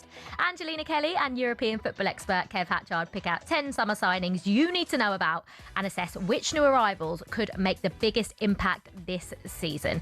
Kev Hatchard has picked out Chelsea's new Spanish left-back, Pep Chavaria. This, for me, is actually a really significant signing for Chelsea because it's completely different to what they normally do. And actually, I know people will focus on Danny Welbeck and Jordan Henderson and guys who are mega experienced and towards the end of their careers. This, for me, is even more significant because this is a guy that isn't young at all, has really had to claw his way up the levels of the football pyramid. He was playing in the second tier for Zaragoza, 4 years ago. Was it top flight when he was 24? Yeah. So this is it. He was playing, he's really gone up the levels, but he says himself that he's improved the whole way through. Every time he's got to a certain level, he's been able to make that leap up to the next stage. He's quick. He's physical. He's intense. I think he's got what you need for the Premier League. It's whether he's going to be able to be creative enough. But fullbacks are very important in a Xabi Alonso team. We've seen that at Bayer Leverkusen. We saw it with Frimpong. We saw it with Alex Grimaldo. And those two really went up a level or two under Xabi Alonso. So I'm really fascinated by how it'll turn out. I was about to be like, you can't play that because you've got Kev Hatchard talking about Pep Chavaria and then you just want us to just say nothing? Kev's always good for a hipster's choice. Now, forget Morgan Rogers or forget Welbeck. It's all about Pep Chavaria, who none of us have seen play, but he knows what he's talking about when it comes to these. He's a European football expert, Kev Hatchard. Exactly, and that's why he gets paid the big bucks. But yeah, he's we clearly have a system in mind in terms of how we want to play this season. Pre-season, we toyed around with a back four, but really and truly in the games that mattered towards the back end of pre-season, it was the back three. And I think that Chavarria can kind of occupy that space. It depends on the right or the left, because we've seen with Javi Alonso that it's not necessarily a right footer on the right-hand side in terms of wing back, or a left foot on the left-hand side. It's a mixture of both. And so let's see how he fares, but hopefully for us as Chelsea fans, he fares quite well. Yeah, that was the talkSPORT Daily podcast, which is available on all podcast platforms now. We're going to be, actually, I was going to ask you where Chelsea are going to finish, but we're going to be giving our predictions, so we're not going to ruin that. But it's an exciting time at Chelsea, and I think that the whole three at the back, I like the whole three at the back. Well, just it gives me Antonio Conte vibes. Exactly. It gives me Marcus Alonso, Victor Moses vibes. Exactly. And the last time we had a manager that came in to our football club, he was famed with playing a back three. And Chelsea, where they finished season 4? 10th. There's a lot of kind of eerie similarities this season to the season that we last won the Premier League. Last season we even challenged for a title. And I'm not going to sit here and say that Chelsea are definitely going to win the title, but play the tune. But Chelsea are back. And I heard Cundy... Are we? Are Chelsea back? We finished 10th last season. Cundy came back from Lanzarote with a fabulous tan and the fabulous hairline, and he kind of got me going, saying Chelsea are going to win the league. And I, as a Chelsea fan, why shouldn't you feel like that? We all follow Jason Cundy. We do all follow Jason Cundy, and he's full of optimism. He doesn't really ever come and say that in terms of Chelsea. He's always cautiously optimistic, but I like the fact that he's saying it with chest and saying that Chelsea are going to win the league, because in a league that's got managers that are managing at top clubs for the first time in this Premier League, we've got a manager who, before Mikel Arteta won the league last season, I think a lot of people would say that Javi Alonso is a better manager than him. Oh. And I think that we've got a man who's won big trophies, the man that knows the Premier League, and the man that I think is going to restore Chelsea back where we belong, and that's at the top of English football. Yeah, one of the most exciting young managers in world football. Very, very exciting. Right, there's been another goal at Celtic Park in the Champions League. Are Celtic running away with it, Paul Mitchell? They are indeed. What a night for Martin O'Neill's men. Celtic 3, Lask, the champions of Austria 0. And it's Camilo Durand, £5.5 million Celtic paid for him. And he's about to bring them perhaps a 40 million Champions League bonus. Another stunning goal. Celtic went box to box, rounded off with a 1-2 between Durand and Nygren. And he just hammered the ball home. Wonderful football from Celtic, and they lead Lask by 3-0. A perfect night, looks like, for Celtic at Celtic Park. Thank you very much for that, Paul. Right, you were listening to the Transfer Insiders here on talkSPORT with me, Olivia Buzaglo, and Kweku Afairi. We are here for another half an hour until 10 p.m. And then the Sports Sparks, Jason Cundy and Jamie O'Hara, they will take over. And they'll be joined by space expert Andy Lown to get your space-related questions into him on 03717 223344 and your text on 81089. We still want to hear from Spurs fans. Where are you going to finish next season? And up next, me and Kweku will be doing our Premier League predictions.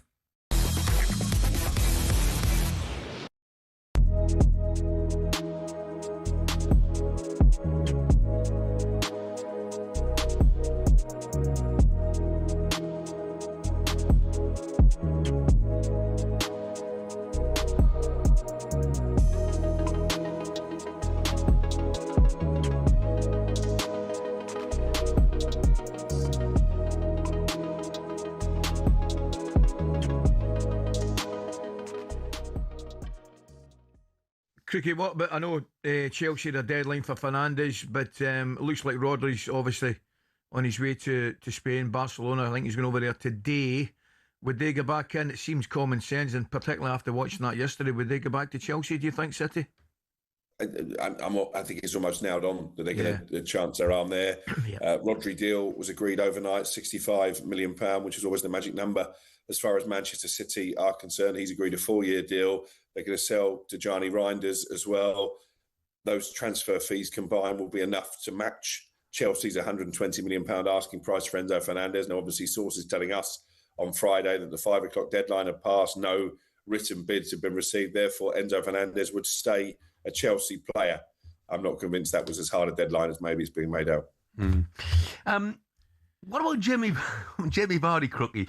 We're reading reports that he's had an offer from Brazil.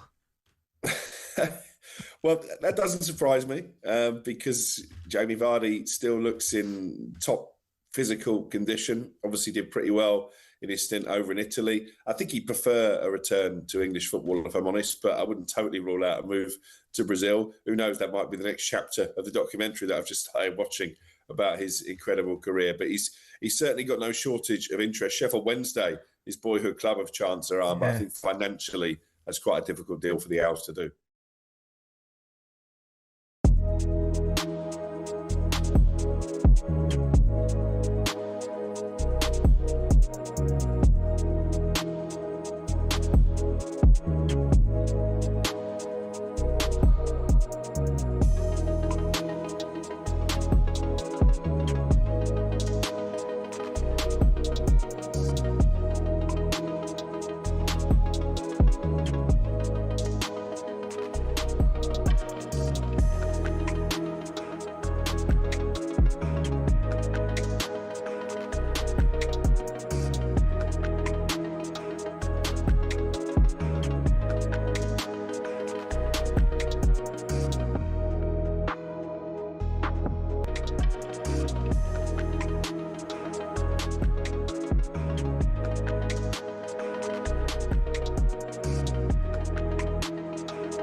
To the Transfer Insiders on talkSPORT with me, Olivia Buzaglo, and Kweku Afairi is alongside me.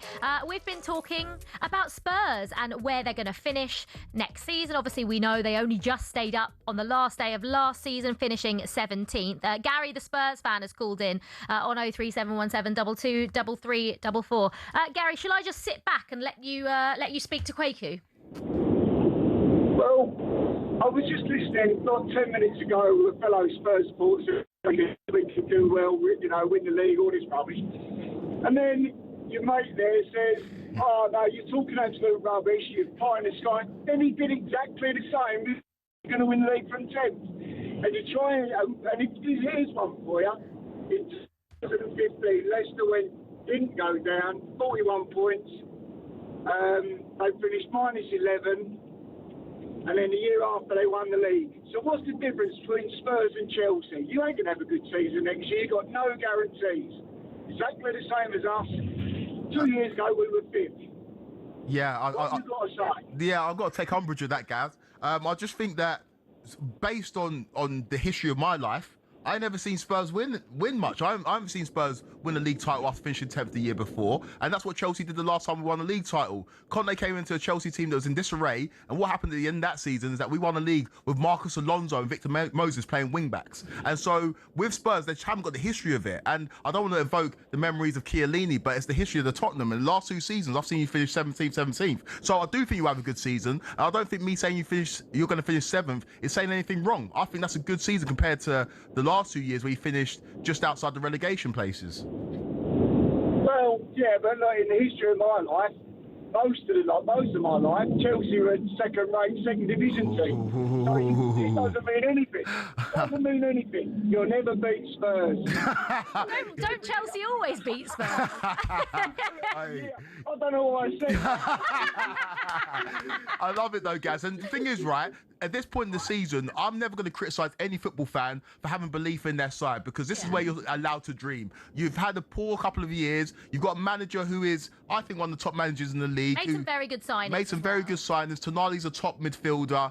He brought in Fernandes as well. I think you're going to have a better season comparatively. But what I think that you're missing is it's almost impossible to fill the void that Son and Kane left. And Spurs' problem is going forward and putting the ball in the back of the net. And unfortunately, I don't think that Solanke and Richarlison really cut it. And yeah, there's links to these Man City boys, but I don't know if they're of the level either. So I think Spurs defensively will be good. I think the midfield is solid, but putting the ball in the back of the net will be your issue. And I think that will result in you finishing 7th, which is a really good season compared to where you finished the last 2 years. Gaz, where do you think Spurs are going to finish next season?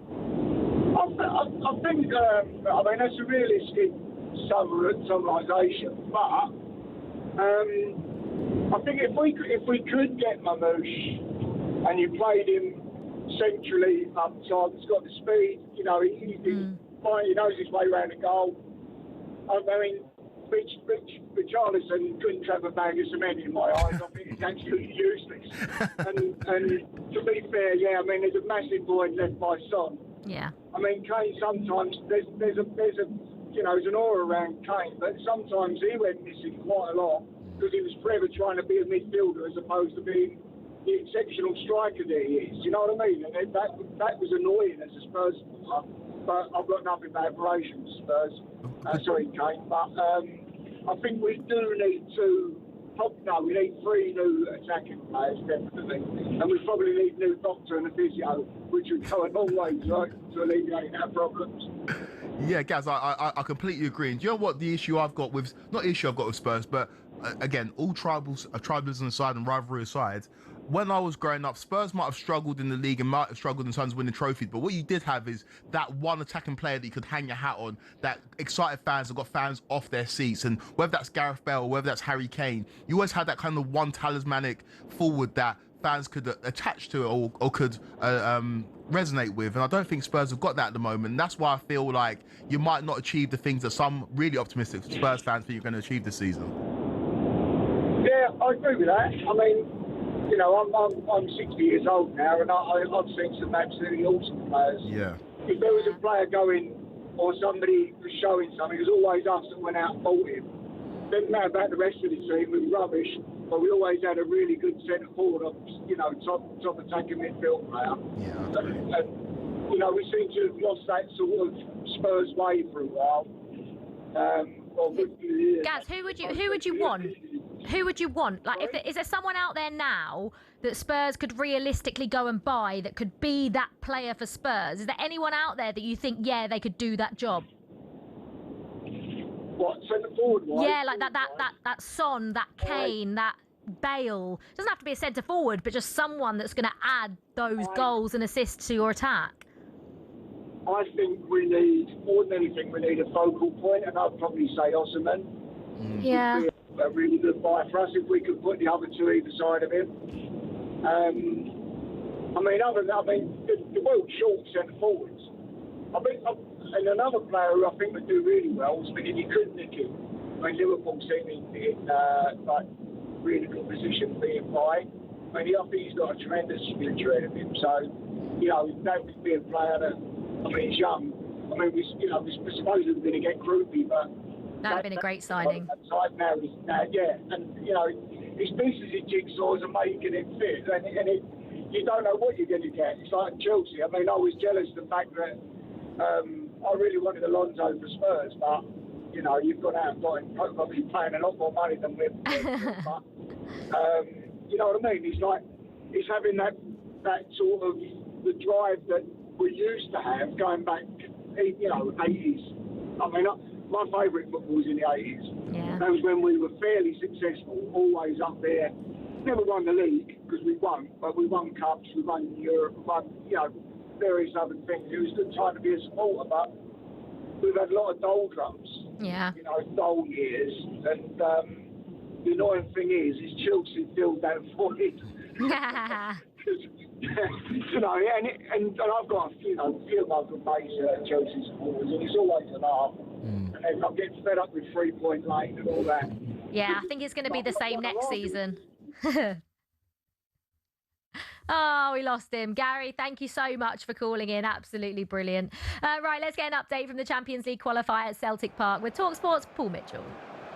It's been a really good night for Celtic so far. Celtic thrill, LASK 0. And it's just been one of those nights. Celtic had a couple of chances against them in the first 2 minutes, but since then played pretty well. Although, I mean, I've been watching Didi Kumar, the manager of LASK, and he just looks slightly bemused by it all. His team have created as many chances as Celtic. They've had more efforts on target than Celtic, but they find themselves 3-0 down. Goals in the first half, Benjamin Negri after 26 minutes, Camilo Duran after 38. Both well-worked goals from Celtic point of view, poor defensively by LASK. But the goal that Celtic scored in the second half. An absolute wonderful move, started by Austin Trusty at one penalty box, rounded off with Nygren laying the ball back for Camilo Duran to fire the ball home for Celtic after 67 minutes. We've got 4 minutes to play at Celtic Park, but what a night it's shaping up to be. Celtic 3, Lask 0.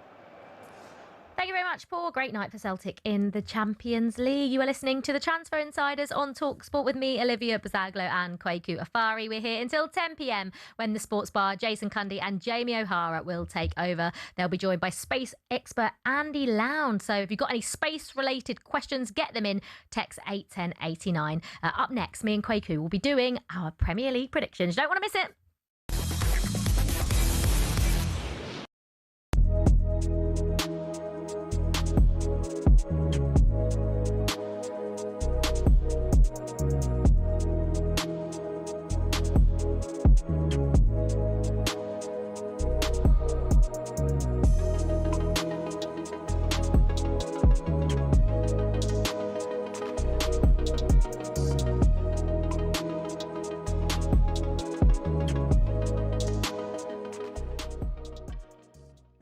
Danny, when you look at it, United in that fairly congested midfield area, say Baliba comes through the door, Tielemans is there, Santos, Mainu, Bruno Fernandes. Well, it's going to be a mighty old force in midfield, is it not? It looks a very strong group of players, all giving little different parts of what you want. A far cry, really, from what we've seen over the last couple of years. United struggling in midfield areas. And I think we're talking about one of the biggest clubs in the world. They'll be looking to try and compete for the Premier League and the Champions League in the next couple of years. Of course they will. That's the aim of a club like Manchester United. So you need at least 5, when you think about it, in the middle of the park, who are going to be pushing each other, especially if they play a 3. You know, Bruno's probably the one standout, you say, in all the big games he's going to play. Yeah. He's got great durability anyway, and he's the match, the game changer, the match winner, the creative force, the goals. I would imagine for me, out of the others, Santos, Baliba, both young lads, both got more to come. Tielemans is more rounded, more ready to take that on. I think Tielemans has Where's it leave Maynard? A lot of people asking me to ask you that. Well, and what's your ideal starting 3? I think that would depend a lot on where they're at when they come in and how they adapt to the pressure and expectation of being at Man United, because that's never easy. I think initially he might go Tielemans, Bruno and Mainu, because Mainu knows what the manager wants already. I think Baliba will become one of the main men.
Transfer Insiders on talkSPORT. I'm Olivia. Buzaglo alongside me is that man Kweku Afairi, having a little boogie. We are with you until 10 o'clock. 13 more minutes before Jamie O'Hara and Jason Cundy will take over with the Sports Bar at 10 p.m. Right, it is time for our 2026-2027 Premier League predictions. Right, let's kick things off, Kweku, with our top 5. Do you want to go first? Yes. Go on then, your top 5 in the Premier League. Your champions will be... Can I start at number 5? Oh, yeah, you can work your way up. The suspense, yeah. So, I think that Manchester United will finish 5th under Michael Carrick. They'll qualify for the Champions League via the 5th spot, but I feel juggling European football and the league and domestic cups will be tough for them to top last season. So 5th, I've got Manchester United. Yeah. In 4th, I've got their crosstown neighbours. I've got Man City. A difficult season under Enzo Maresca, but I do think the floor for Man City is 4th. They'll qualify for the Champions League. Might go well in domestic cups, but they're going to struggle in the league. In 3rd, Liverpool. This is a Liverpool side that I think will surprise a few people. Some people have got them outside, like Adrian Durham, got them outside the top 7. No, I can't see that. I think they've got some wicked players, and I feel like they'll get things together under a good manager and have a good season and finish 3rd. Number 2. Number 2. I think I know who this is going to be. Chelsea.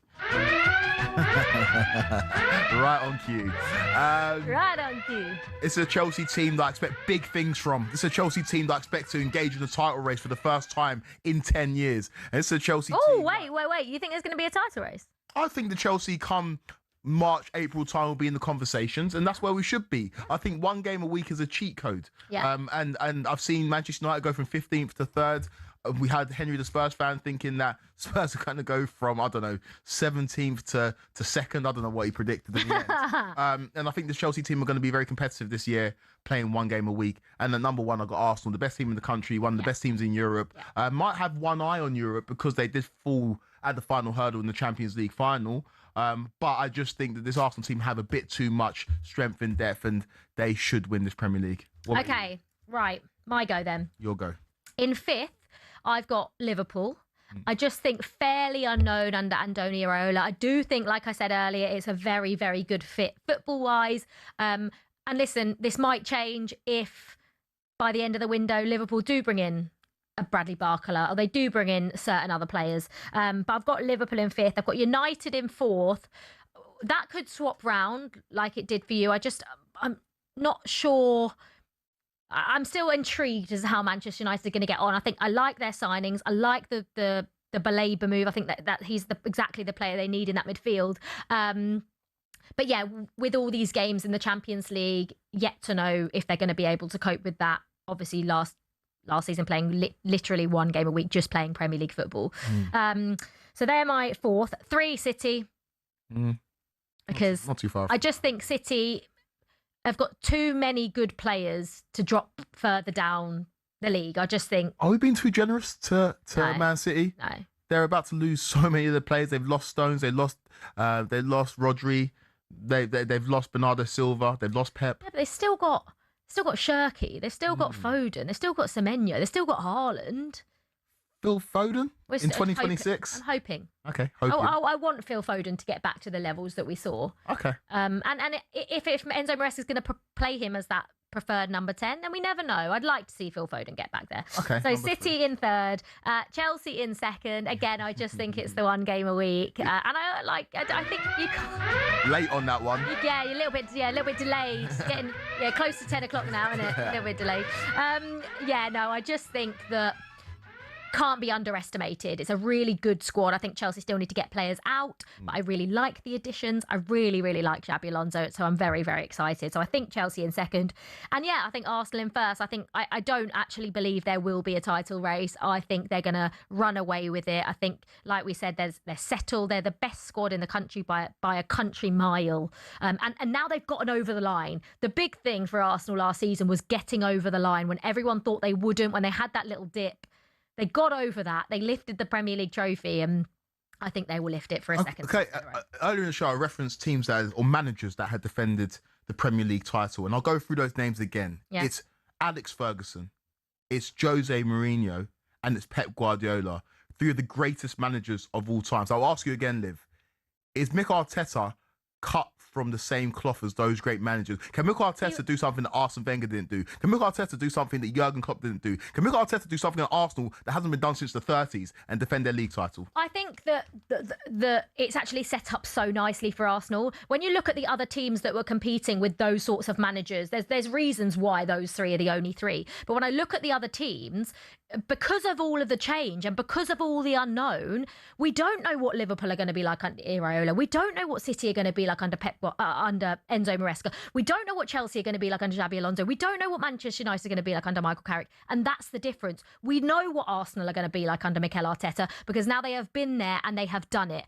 And I just don't think anyone at this current stage, listen, someone might surprise us. Like you say, Liverpool might surprise us. Chelsea might surprise. We don't know. But when I'm looking at it straight on, I'm thinking there is one team that are settled, that have got a Premier League winning squad, a Premier League winning manager that are going to go and win the league. Okay, and I suppose the reference point that a lot of people use is Arne Slot's Liverpool team that didn't go on and defend their title after running away with it the year before. But the example that I could point to then is 1920 when Liverpool ran away with the title, had a winning manager in Jurgen Klopp, who'd also won the Champions League at the football club. Yeah. And the very next season, they fell off a cliff and just about finished in the Champions League places. All I'm saying is that the Premier League, it's a different type of animal. And to defend your title takes true greatness. And I'm not saying that Mikel Arteta's not good, but is he great?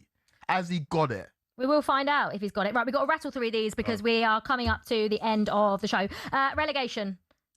I'm going Hull, Ipswich and Sunderland. He doesn't believe that because he doesn't believe it. He does not believe Sunderland are going down. Why don't I believe I don't think you do. Because you said it earlier, you didn't. They've signed one player. No, right? I know. They signed one And player. Europe. And they've got Europe. They signed Munir on the free. Yeah. They've got Europe. And the player that they tried to bring in today failed part of his medical. This is a Sunderland side that, I don't know, last season a lot of people had them pegged to go down. They did very well.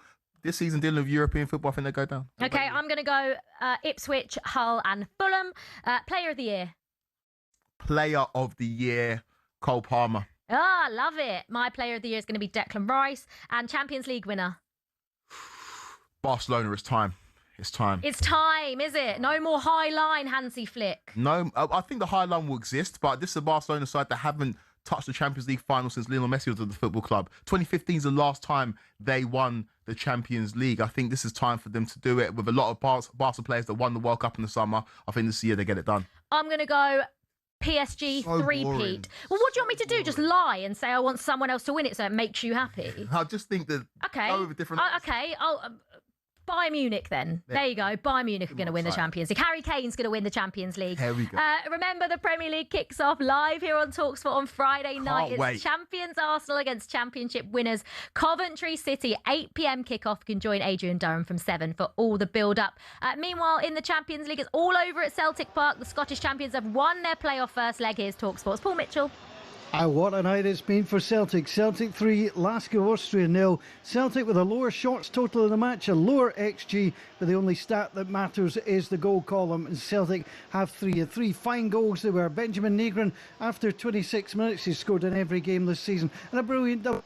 Milo Duran, his second goal in particular, coming after 67 minutes. A box-to-box move from Celtic to round off a wonderful night. Last will wonder how on earth they did not score. They had the ball in the net a couple of times, both ruled out for offside. They'll pose a little bit of a danger, but that third goal could yet make all the difference for Celtic. It's finished at Celtic Park tonight in this first leg of the playoff game. Celtic 3, Lask 0. Thank you very much, Paul. Oh, that's it, Kweku. It's been fun. I've had a great time. Yeah, not too much Chelsea chat. No, not too much Chelsea chat. Oh, they didn't even play it. The last one. Hey, there we go. Right, coming up next on talkSPORT, it is your favourite sports bar duo, Jamie O'Hara, Jason Cundy. Get your calls into them. 03717 223344.